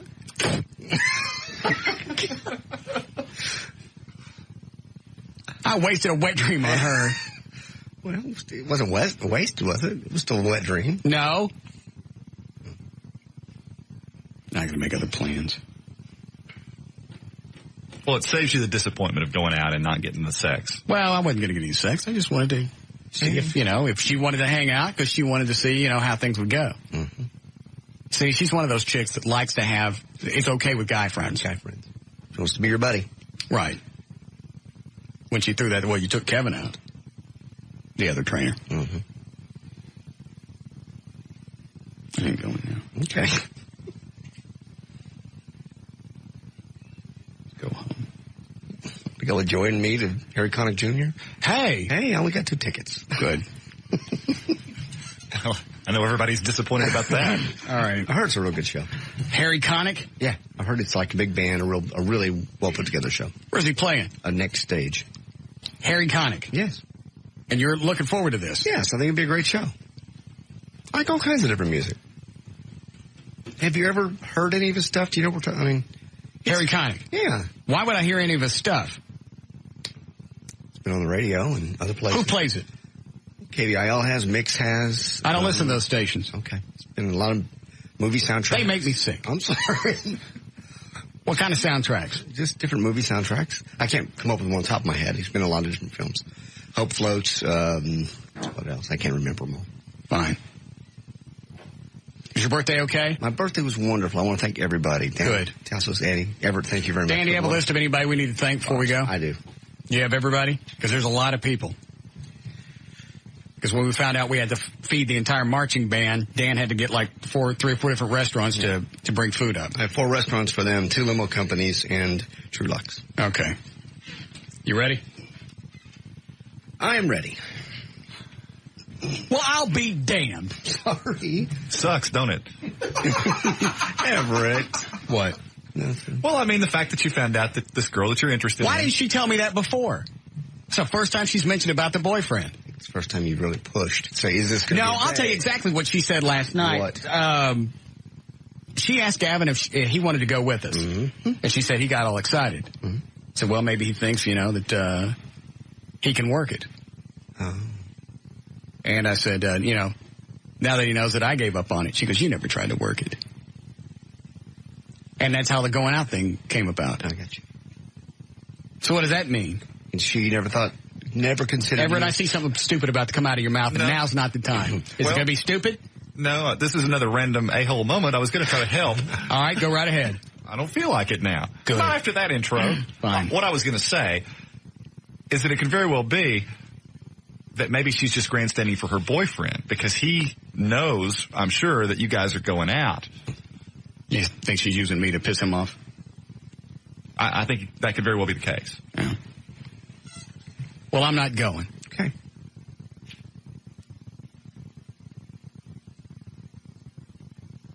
Can I do the plugs? I'm going to be late to Harry. Go ahead.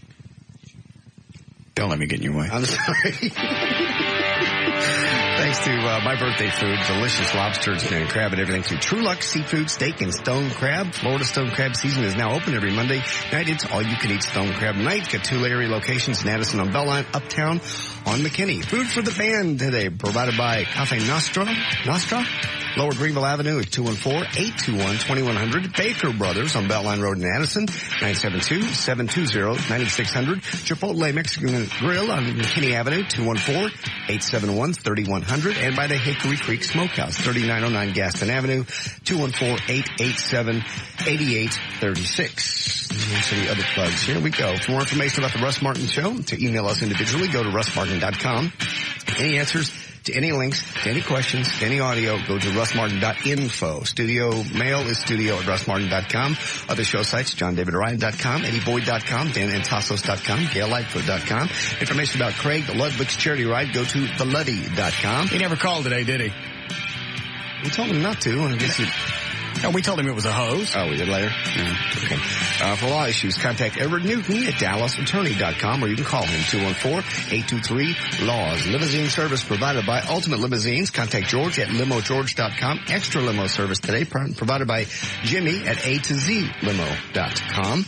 To make a donation or adopt a pet, it's OperationKindness.org, 972-418-PAUSE, and everything else is at Live1053.com. All right, and thanks to the Samuel High School Marching Band. That was very nice. Thanks, everybody, for a wonderful birthday, Russell. Appreciate that. Had a great time. Thank you. Good. What's the matter? Nothing. It was very sweet. It was a great day. Everybody made it a fantastic time. And I do. I love you. See? It's irritating, isn't it? Oh, but I did. That's exactly what you did. No, it's not. See you guys Monday. Bye.